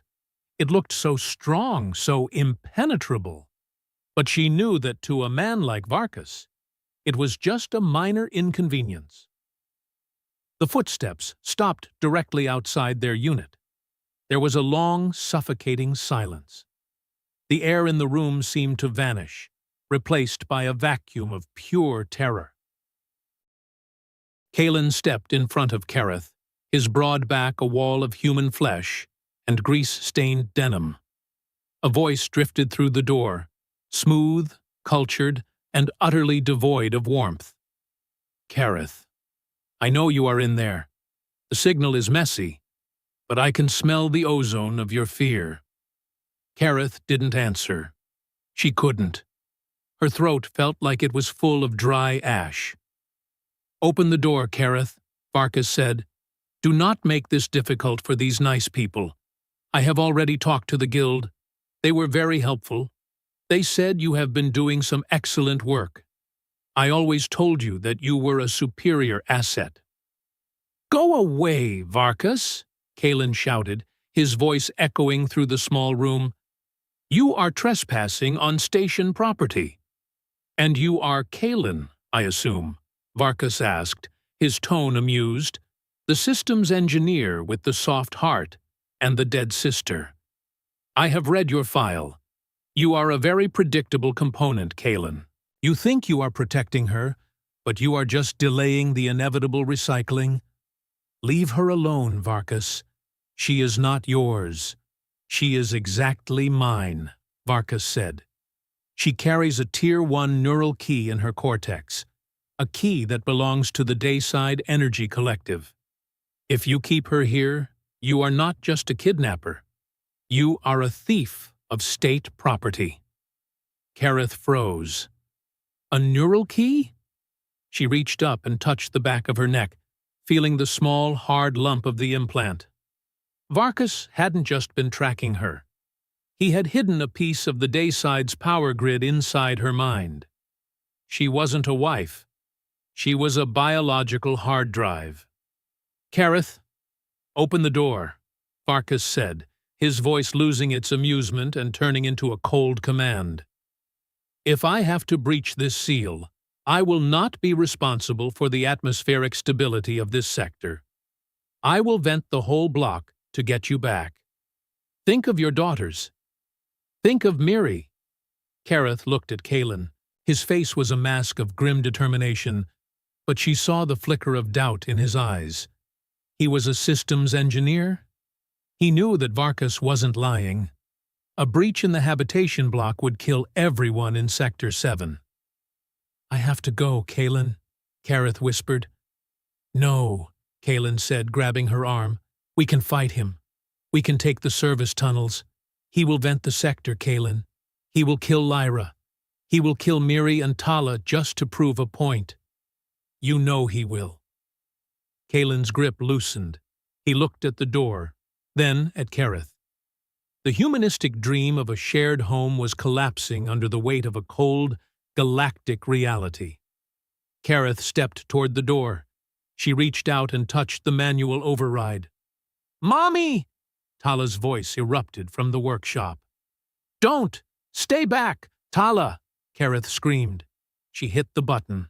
The hydraulic bolt hissed open, and the door slid back. Varkas stood in the corridor. He was taller than she remembered, wearing a sleek, black environment suit that shimmered with integrated tech. His eyes were the color of frozen ash, and he had a small, cruel smile on his lips. He was holding a compact pulse pistol, but he didn't have it pointed at them. He had it pointed at the atmospheric seal of the corridor. "There she is," Varkas said, stepping into the room. "My beautiful, essential asset." Kalen stepped forward, the wrench raised, but Varkas flicked his wrist, and a wave of kinetic energy slammed Kalen back against the kitchen counter. He slumped to the floor, gasping for air. "Dad!" Lyra screamed, bursting through the curtain. Varkas didn't even look at her. He kept his eyes on Kareth. "You have been busy, Kareth. Fixing boots? Ghosting mining drills? It is a pathetic waste of your processing power." "I was happy," Kareth said, her voice trembling. "Happiness is a glitch," Varkas said. "It is a sign of a failing system. Now come. We have a freighter waiting in the west dock." Kareth looked at Kalen, who was struggling to stand. She looked at Lyra, who was kneeling beside him, her face white with terror. She looked at the workshop curtain, where Tala and Miri were huddled together, their amber eyes full of a world-ending grief. "I am coming," Kareth said. "But leave them alone. You have the key. You have the asset. Leave the station." Varkas reached out and gripped her chin, his fingers cold and hard. "I will leave them, Kareth, because they are irrelevant. They are just the scrap left behind by the forge." He pulled her toward the door. Kareth didn't fight. She couldn't. She was a component again. She was part of the machine. But as she stepped into the corridor, she looked back at the house. She saw the iron-bellied stove, still glowing orange. She saw the 20 credits sitting on the table. She saw the metal moth on the workbench. She saw the family she had chosen, and the cost of her staying. Varkas pulled her away, and the door to the house hissed shut, sealing her out of the only place where she had ever been warm. The turning point had arrived. The light had been stolen. And as Kareth was led toward the docking bays, the only thing she could feel was the 8-second pulse of the tracker, counting down the distance to her own destruction. The silence that followed the slamming of the hydraulic bolt was not empty. It was a vacuum, a hollow pressure that threatened to pop the eardrums of everyone left in the unit. Kalen lay on the floor near the kitchen counter, his chest heaving as he struggled to pull oxygen into lungs that felt like they had been flattened by a mining press. The kinetic pulse Varkas had used was a dayside luxury, a clean, invisible violence that left no bruises, but rattled the very marrow of the bones. Lyra was on her knees beside him in an instant, her hands shaking as she gripped his grease-stained shoulders. "Dad! Dad! Talk to me! Are you redlined? Do I need to call a medic?" "I am fine," Kalen wheezed, the words sounding like a grinding gear. "Just system shock. The bastard, he didn't even use a hand. He used a remote trigger." Miri and Tala emerged from the workshop like ghosts stepping out of a machine. Miri was clutching the metal moth so tightly her knuckles were white, her eyes wide and fixed on the door where her mother had disappeared. Tala, however, was different. The fear that had defined her for the last 9 days had crystallized into something sharper, something metallic. Her silver hair was still standing on end from the static, but her eyes were no longer scanning for exits. They were scanning for weapons. "He took her," Miri whispered, her voice a tiny, fluttering thing.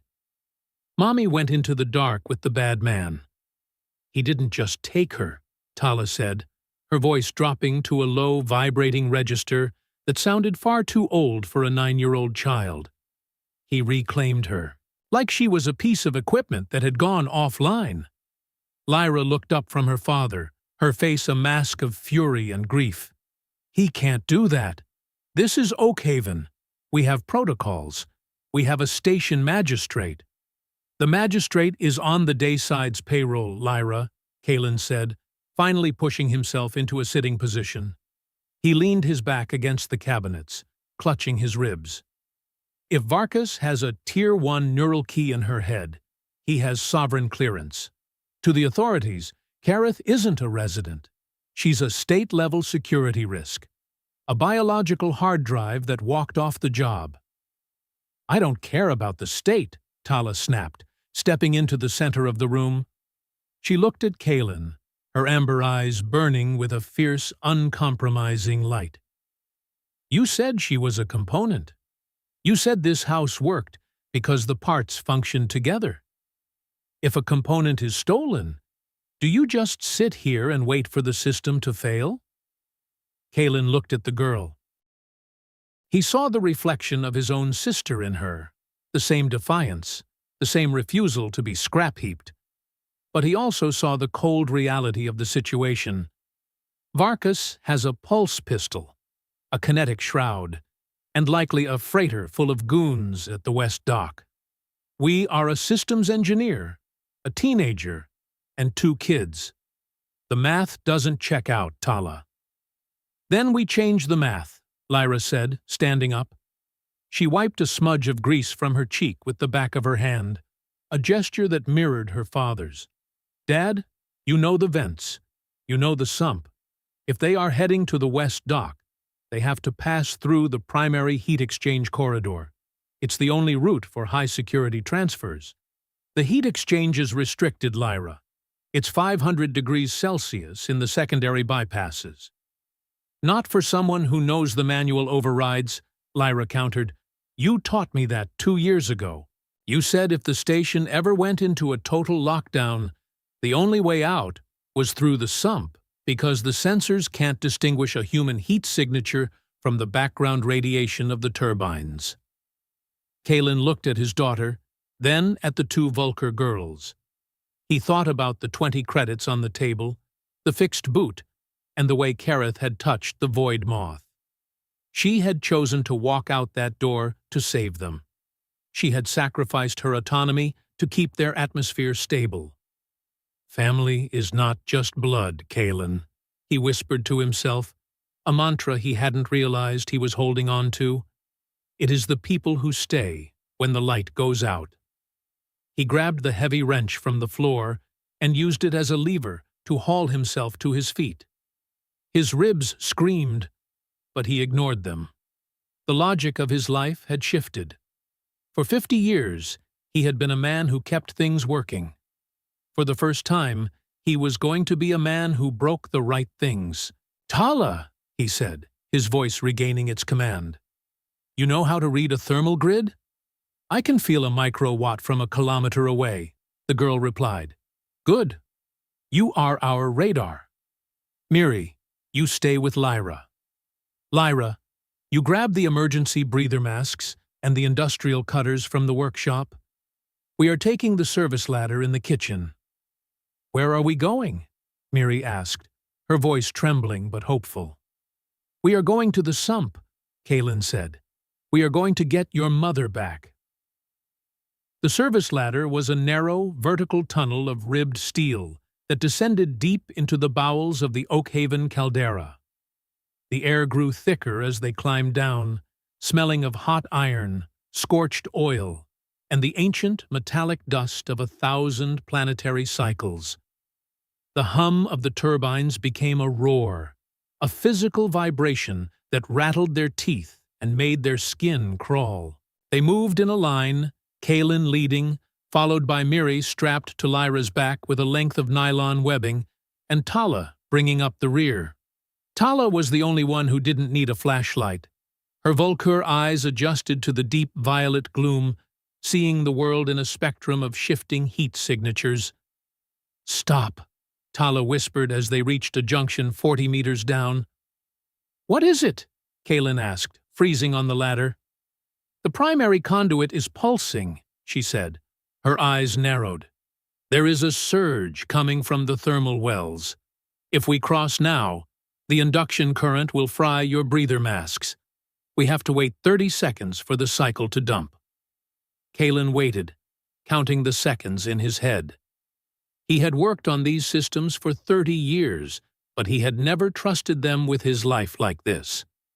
At exactly 30 seconds, the roar of the conduit shifted to a low hiss. Now, Tala said. They scrambled across the junction and into a wider, horizontal pipe. This was the sump, the massive drainage system for the station's excess heat. The walls were lined with glowing orange filaments, and the floor was a grating of heavy steel over a river of molten coolant. "It's like the forge," Miri whispered from Lyra's back, her eyes wide with a terrifying nostalgia. "It's where the bad things are made." "It's just a machine, Miri," Lyra said, her voice strained but encouraging. "And we are the ones who know how to turn it off."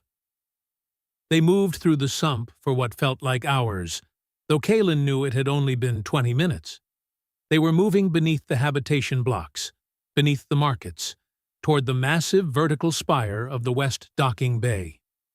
The humanistic theme Kaelin had tried to ignore for decades was now a physical weight.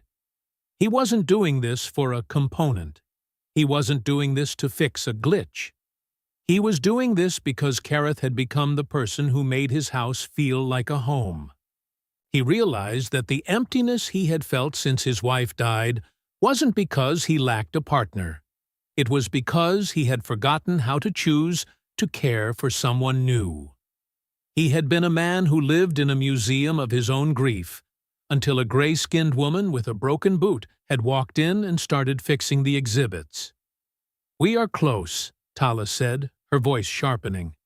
"I can feel her." "Kareth?" Kaelin asked. "The signal. It's distorted by the jammer you left running in the unit, but her heat signature is unique. It's like a white-hot wire in a room full of gray smoke. She's being moved upward. Level 4 of the docking spire." "That's the high-security gantry," Kaelin whispered.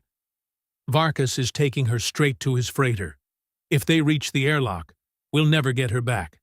The Dayside authorities won't track a private vessel once it's in warp space." "There's a maintenance hatch near the base of Spire 0, Lyra said. "If we can get there, we can override the lift." "Override the lift?"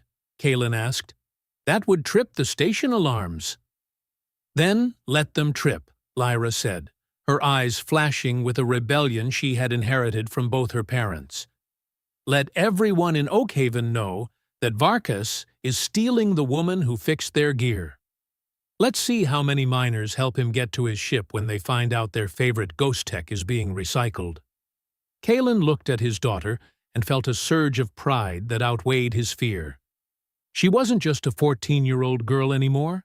She was a product of the fringe, a survivor who understood that sometimes you have to cause a surge to clear the line. They reached the base of the spire, a massive cylindrical shaft of gleaming chrome that vanished into the darkness above. The heat here was intense, a shimmering wall of energy that made the air wobble. Tala stepped toward a control panel, her gray fingers hovering over the interface. "I can feel the code," she said. "It's just a series of thermal pulses. On, off, high, low. It's a language. Can you open it?" Kaelin asked. Tala closed her eyes. Her silver hair danced in the static. She wasn't just pressing buttons, she was interfacing.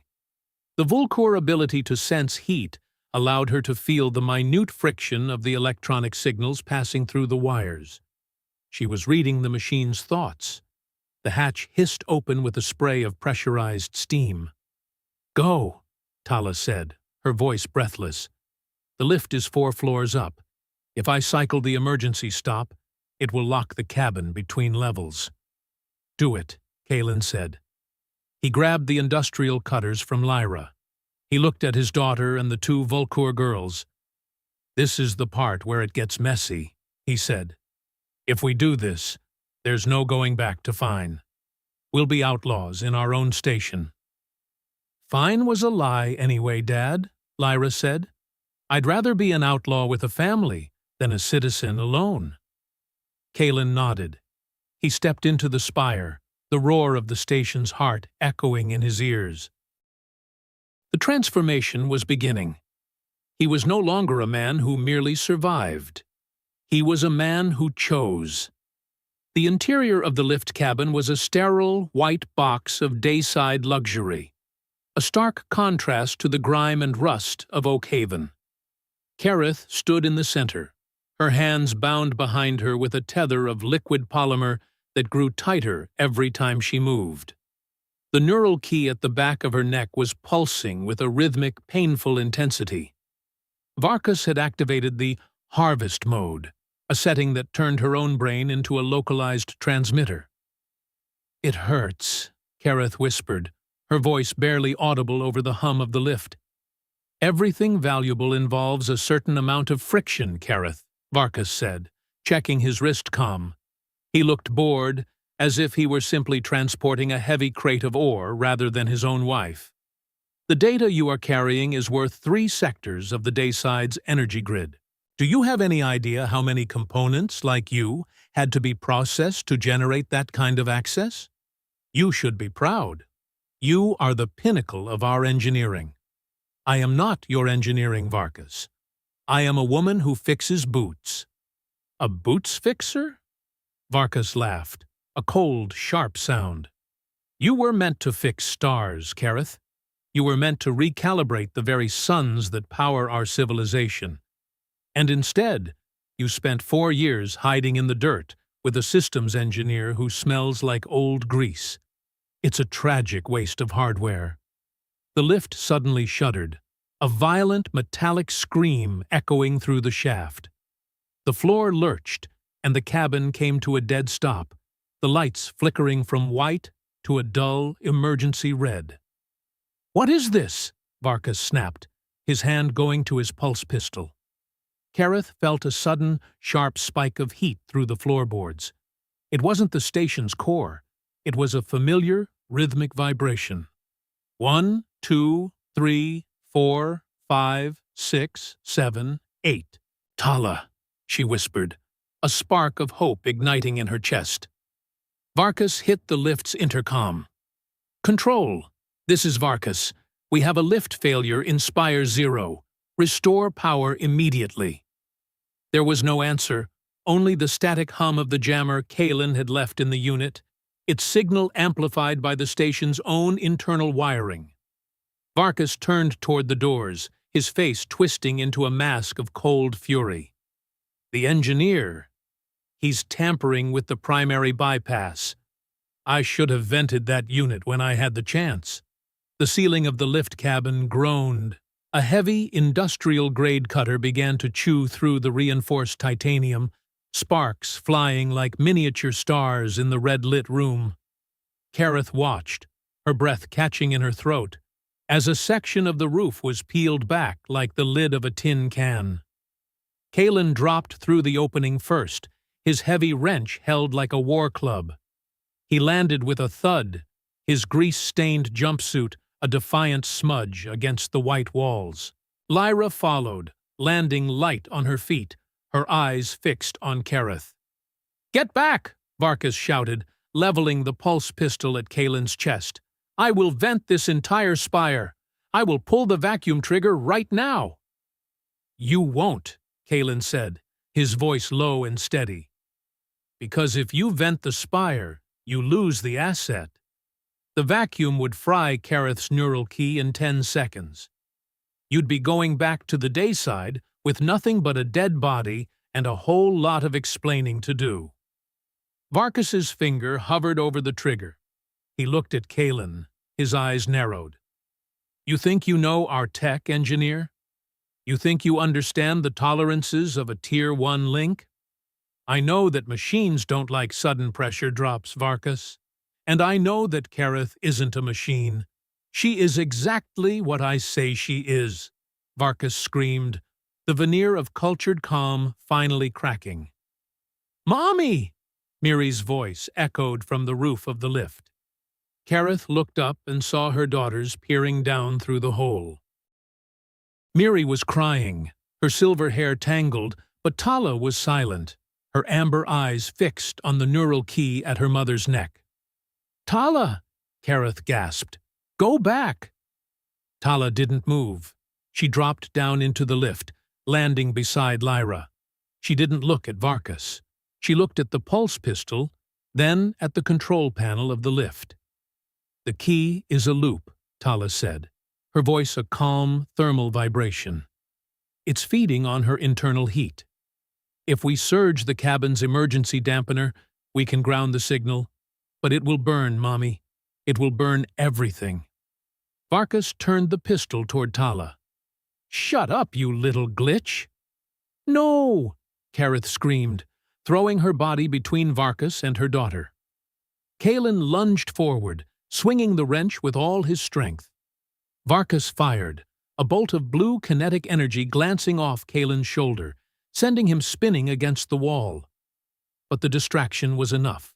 Lyra tackled Varkas's arm, her smaller frame no match for his strength, but her determination enough to throw his aim off. Tala was at the control panel in a heartbeat. She ripped the cover off, her fingers blurring as she rerouted the emergency power. She wasn't just a child anymore. She was a component in a family that had decided to fight. "Mommy, look at me!" Tala shouted. Kareth locked eyes with her daughter. She saw the choice laid out before her. She could stay an asset, a valuable piece of hardware that would always be hunted, always be owned. Or she could become scrap. She could burn the key, damage the high-functioning parts of her mind that Varkas valued, and remain just a woman, a mother, a person. The humanistic lesson that had been brewing since the market table finally broke through. Kareth realized that her value didn't come from what she could do for the dayside. It came from who she was to the people in this lift. She wasn't a biological hard drive. She was the woman who had sat 40 feet away from Kalen until he earned her trust. She was the mother who had tracked her daughter's feet through the dark. "Do it, Tala!" Kareth screamed. "Burn it!" "No!" Varkas roared, throwing Lyra aside and lunging for the panel. But Kalen was there. He intercepted Varkas, his broad arms wrapping around the taller man in a desperate, grinding hug. They slammed against the wall, the pulse pistol clattering to the floor. Kalen was bleeding from his shoulder, his breath coming in ragged gasps, but he didn't let go. He faced the man who had turned a woman into a component, and he chose to be the wall that stopped him. Tala slammed 2 wires together. A massive surge of white light erupted from the panel. The lift cabin shrieked as 50,000 volts of emergency power were dumped into the grounding plates. Kareth's body arched, her eyes rolling back as the neural key at her neck glowed a brilliant, blinding orange. The smell of ozone and burning insulation filled the air. The pulse tracker in Kareth's teeth shattered. The signal that had been screaming her location into the void for years finally went silent.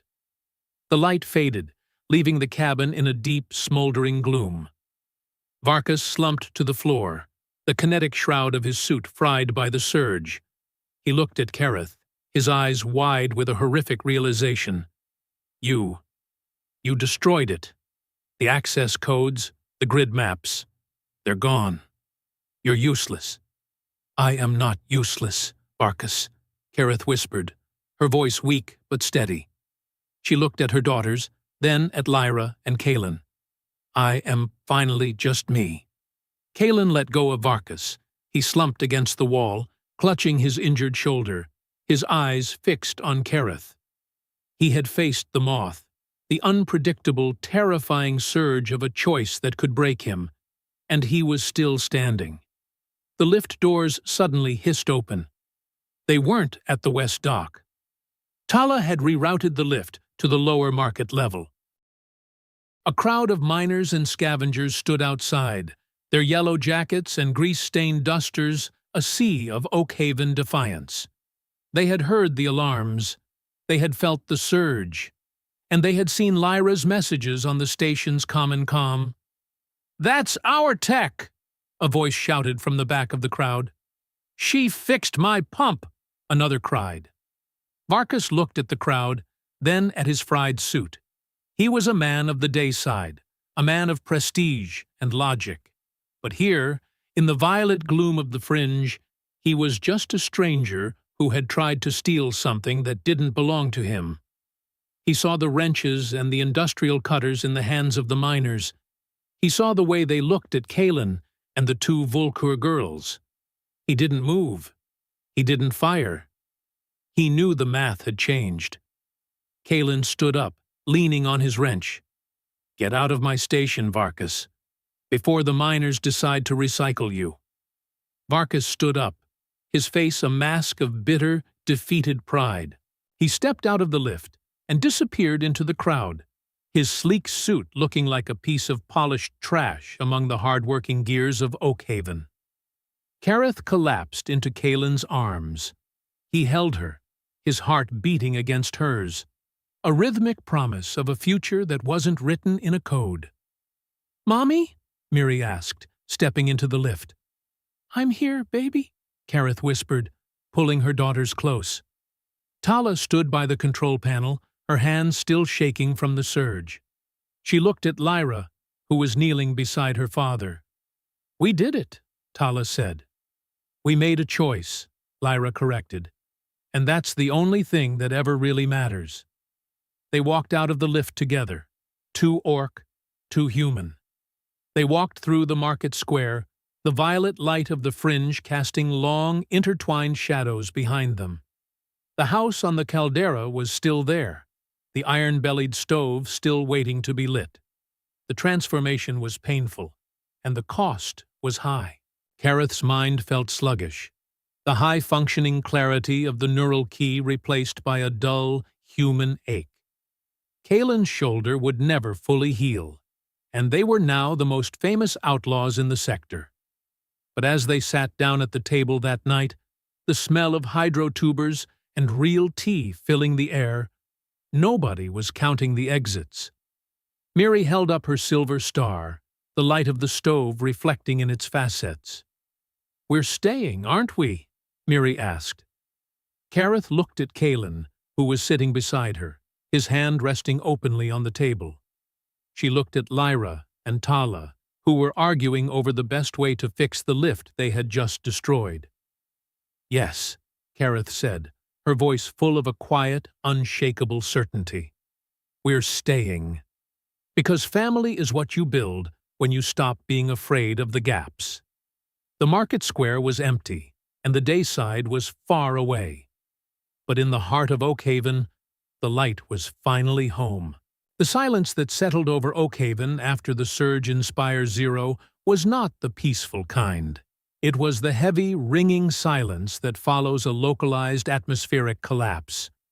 The station's primary sirens had been cut by the mining guild's technicians within 10 minutes of the lift doors opening, but the air in the habitation sector still felt electrically charged, thick with the scent of ozone and the metallic tang of burnt insulation.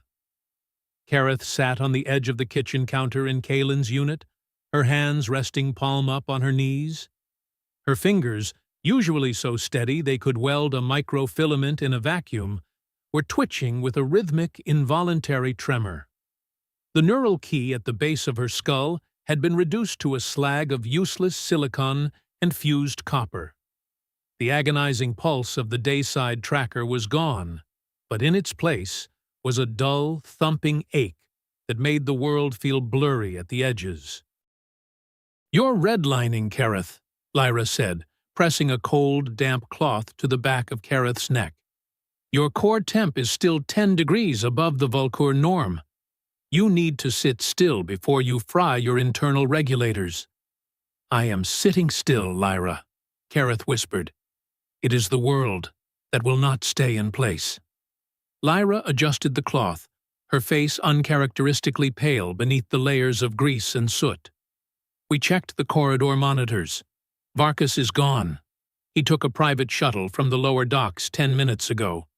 Jax and the guild boys made sure he didn't stop to pack a lunch. They told him if he ever showed his polished dayside face in Oakhaven again, they'd recycle his shuttle with him still in the cockpit." Kareth closed her eyes. The thought of Varkas retreating should have brought a rush of relief, but instead she felt a strange, hollow vacuum in her chest. For 4 years, her identity had been defined by the thing inside her neck, the high-functioning asset, the thief of state secrets, the property of a man who saw her as a biological hard drive. Now, she was just Kareth, a 34-year-old woman with a headache and a house full of people she barely knew, yet had died for. Kalen was sitting at the table, his shoulder wrapped in a thick white pressure bandage. He looked like he had aged 5 years in a single hour.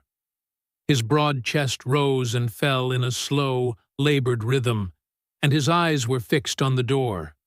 He wasn't watching for a threat anymore. He was watching the way the light from the stove caught the dust motes in the air. "The magistrate sent a drone," Kalen said, his voice a low rumble that vibrated through the floorboards. "They wanted a formal statement about the unauthorized power surge and the damage to the lift cabin." "What did you tell them?" Kareth asked. "I told them it was a mechanical failure in the secondary bypass," Kalen said, a ghost of a smirk playing on his lips. "I told them the station's infrastructure is 50 years past its expiration date, and if they want to find someone, they should start with the dayside contractors who installed the Spire Zero lift." "And the guild?" "Jax backed me up. He told the drone that his best technicians were on site and that there was no evidence of foul play. Only a catastrophic glitch." "He called me a technician," Kareth noted. "He called you essential, Kareth. There is a difference. In the fringe, a technician is a job. Being essential is a status. As long as those mining drills are cutting through the basalt, the guild will make sure the magistrate stays blind, deaf, and dumb." Tala and Miri were huddled in the workshop, the curtain pulled back just enough for them to see into the kitchen. Tala had been silent since the surge, her amber eyes tracking Kalen with an intensity that bordered on reverence. She had seen the man, a human, a creature she had been taught to view as fragile and flighty, throw himself into the path of a kinetic pulse for a family he had known for less than a month. Miri, however, was focused on the metal moth. She was running her thumb over the delicate silver wings, her face set in a look of deep concentration. "It stopped humming," Miri said, stepping out into the light of the kitchen. "The moth?" Kareth asked. "The surge broke its voice," Miri said, holding the toy out. "It doesn't glow anymore. Is it scrapped now?" Kareth reached out and took the moth. She felt the cold metal, the absence of the tiny vibrating battery that had powered its bioluminescence. The surge had fried the toy's internal circuits just as it had fried the key in her neck. "It is not scrap, Miri," Kareth said, her voice growing stronger. "It is just quiet. It doesn't need to glow to be a moth." Miri climbed into Kareth's lap, burying her face in her mother's grease-stained tunic. "I like it quiet." The humming was too loud. It sounded like the dayside. Kareth held her daughter, feeling the small, sturdy heartbeat against her own. She looked at Tala, who was now standing by Kalen's chair. "You saved her," Tala said to Kalen. "We saved each other, kid," Kalen replied, reaching out with his good hand to ruffle her silver hair. "That is how a system works. You don't just protect the core, you protect every wire and every bolt. If one goes, the whole thing redlines." Tala didn't pull away. She leaned into the touch, her shoulders finally dropping from the defensive crouch she had maintained for years. "I thought humans were soft, like the hydrotubers." Kalen laughed, a dry, raspy sound that turned into a cough. "Some of us are. But some of us have been in the fringe long enough to grow a little rust. Rust is hard, Tala. It's what happens when you survive the atmosphere." Lyra sat down next to her father, leaning her head on his uninjured shoulder. "We're going to have to fix that lift, you know. Jax is going to expect us to handle the repairs, if we're the ones who broke it. Not us, Kalen said, looking at Kareth. Her. The guild wants a formal contract for a master tech. They want someone who can ghost the whole spire. I do not have the key anymore, Kalen, Kareth said, her voice dipping with a sudden insecurity. The interface is gone. I cannot feel the code the way I did. I am just using my eyes and my hands now. Kalen looked at the 20 credits still sitting on the table from the week before. You fixed Mother Howd's boot before you ever used that key to weld a circuit. You ghosted those pulse links because you knew the metal, not because you had a chip in your head. He leaned forward, his eyes locking onto hers. That key didn't give you the talent, Kareth. It just gave Varkas a way to track it. You've had the hands of a master tech since the day you walked out of the forge. Now you just get to keep the profit. Kareth looked at her hands. They were still shaking, but the tremor was subsiding. She thought about the geometry of the station, the way the pipes and the wires formed a map of 1,000 lives all huddled together in the dark.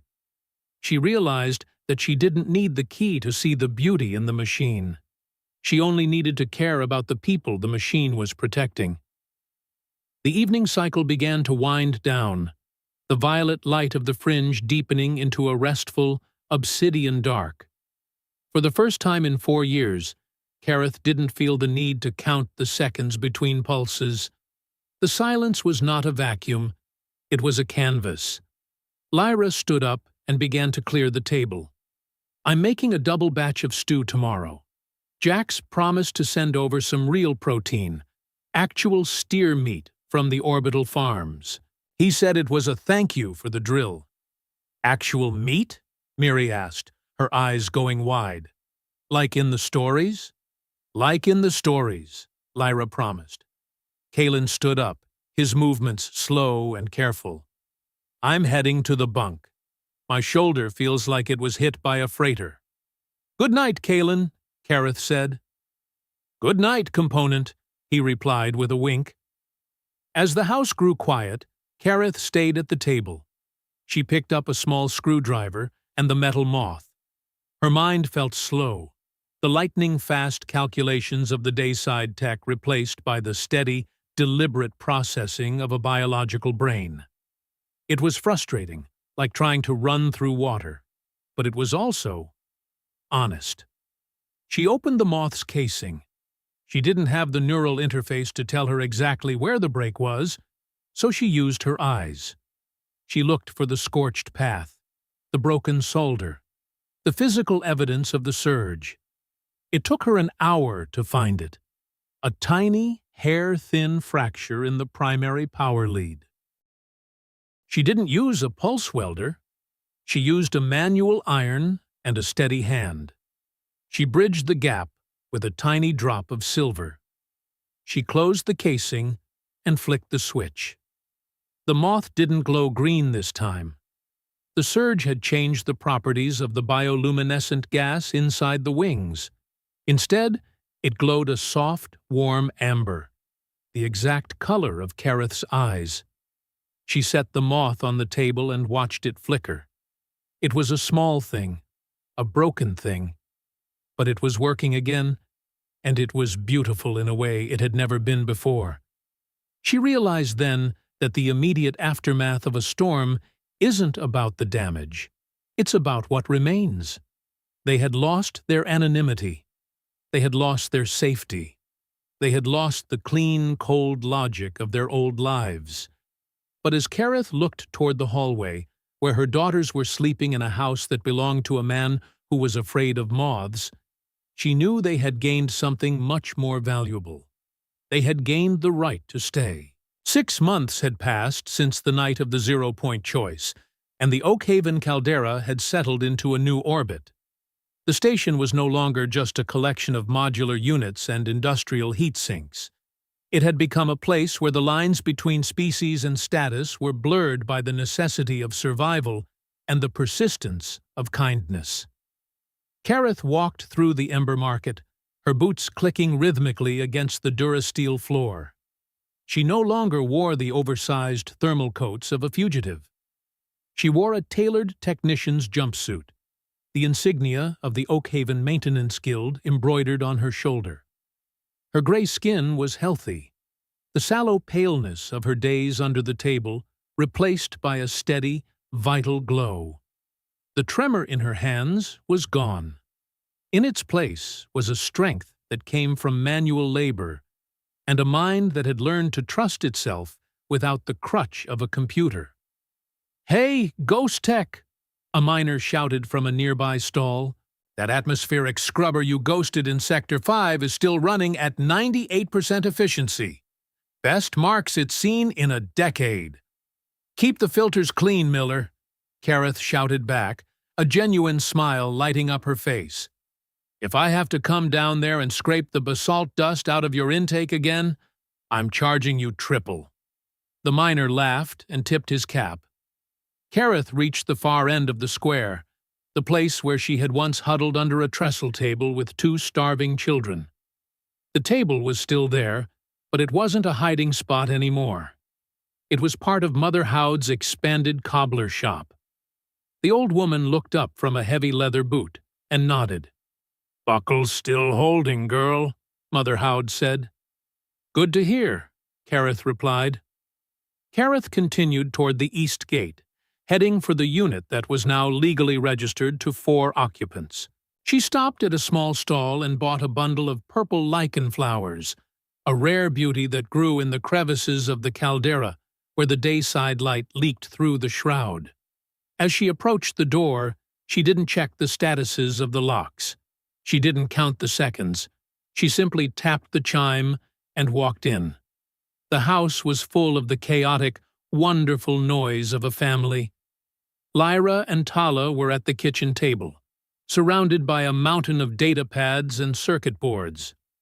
At 15, Lyra had become the station's youngest apprentice engineer, and Tala, now 10, was her unofficial tutor in the art of thermal logic.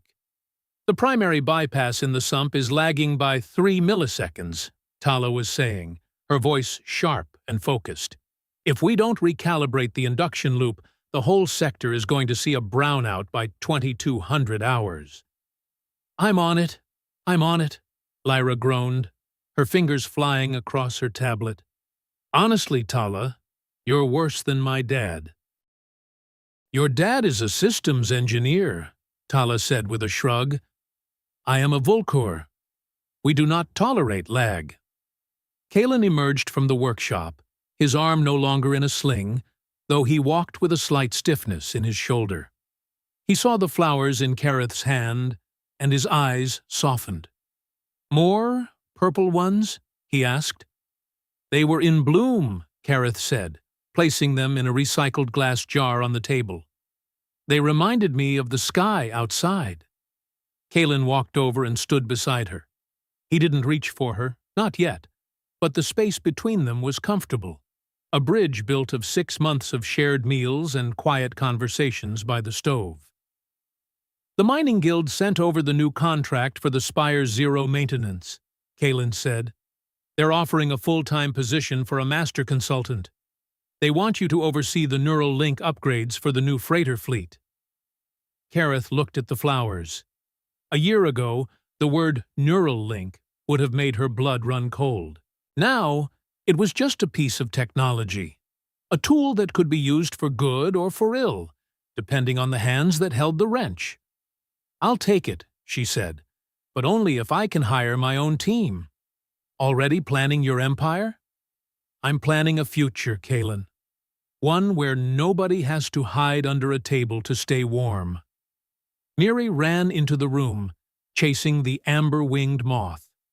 The toy had been repaired so many times it was more solder than silver now, but it flew with the erratic, joyful energy that mirrored the girl's own. "Look, Mommy!" Miri cried. It found a new gap. The moth landed on the iron-bellied stove, which was already radiating a deep, comforting heat. Miri sat on the floor, her palms out, her eyes closing as she soaked in the warmth. Dinner was a loud, messy affair. There were no nutrient bars or protein pastes. They had actual stew, made with steer meat and hydro-tubers that Kaelin had spent 3 hours slow cooking. They sat at a table that Kareth and Kaelin had built together from reclaimed oak and industrial steel. As the night deepened, Kareth found herself standing on the small porch of the unit, looking out at the violet horizon of the fringe. The atmospheric shroud was shimmering with the reflected light of a distant solar storm, casting a curtain of emerald and gold across the obsidian sky. She thought back to the 9 days of running. She thought about the cold cobblestones of the market square and the smell of bread that belonged to someone else. She thought about the woman she had been, a woman who saw the world as a series of exits, a woman who believed that her only value was the data stored in her head. She realized that the greatest technology in the universe wasn't a neural key or a kinetic shroud. It was the ability to choose who you were going to be when the world tried to tell you otherwise. She was no longer an asset. She was no longer a fugitive. She was a mother, a partner, a builder of things that stayed fixed. She had stopped counting the exits because she finally had a reason to stay in the room. I spent so many years of my life measuring the world in distances, the kilometers between me and the forge, the meters between me and the nearest airlock, the seconds between the pulses of a tracker that I thought was my own soul. I lived in the geometry of escape. To me, a wall was never a protection. It was just a boundary I hadn't crossed yet. I thought that to be free meant to be untethered, to be a ghost that no sensor could ever truly catch. But sitting here now, with the warmth of the stove at my back and the sound of my daughter's laughter in the next room, I realize how wrong I was. Freedom isn't the absence of walls. It's the ability to choose which walls you want to live within. I spent so long running from a man who wanted to own me that I forgot how to own myself.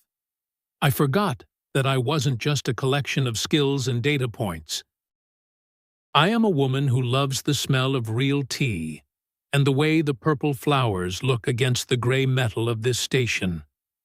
Humanity, whether it's in a human like Kaelin or a Vulkur like me, isn't about being perfect. It's about being broken and choosing to put the pieces back together in a way that makes something new. We are all just components in a vast, cold machine, but when we choose to link our circuits, we create a light that the day side could never dream of. I am no longer looking for the exit. I am looking at the table. And for the first time in my life, the math finally adds up to peace. For a long time, I lived my life as if I were a passenger in my own mind, waiting for the next surge to tell me where to go. I survived by counting the exits, always ready to run before the world could claim me. But I've learned that the most important decision you can ever make isn't how to leave, but where to sit down. I wonder, in your own life, are you still counting the exits? Is there a part of yourself that you've been treating like an asset to be used rather than a soul to be cherished?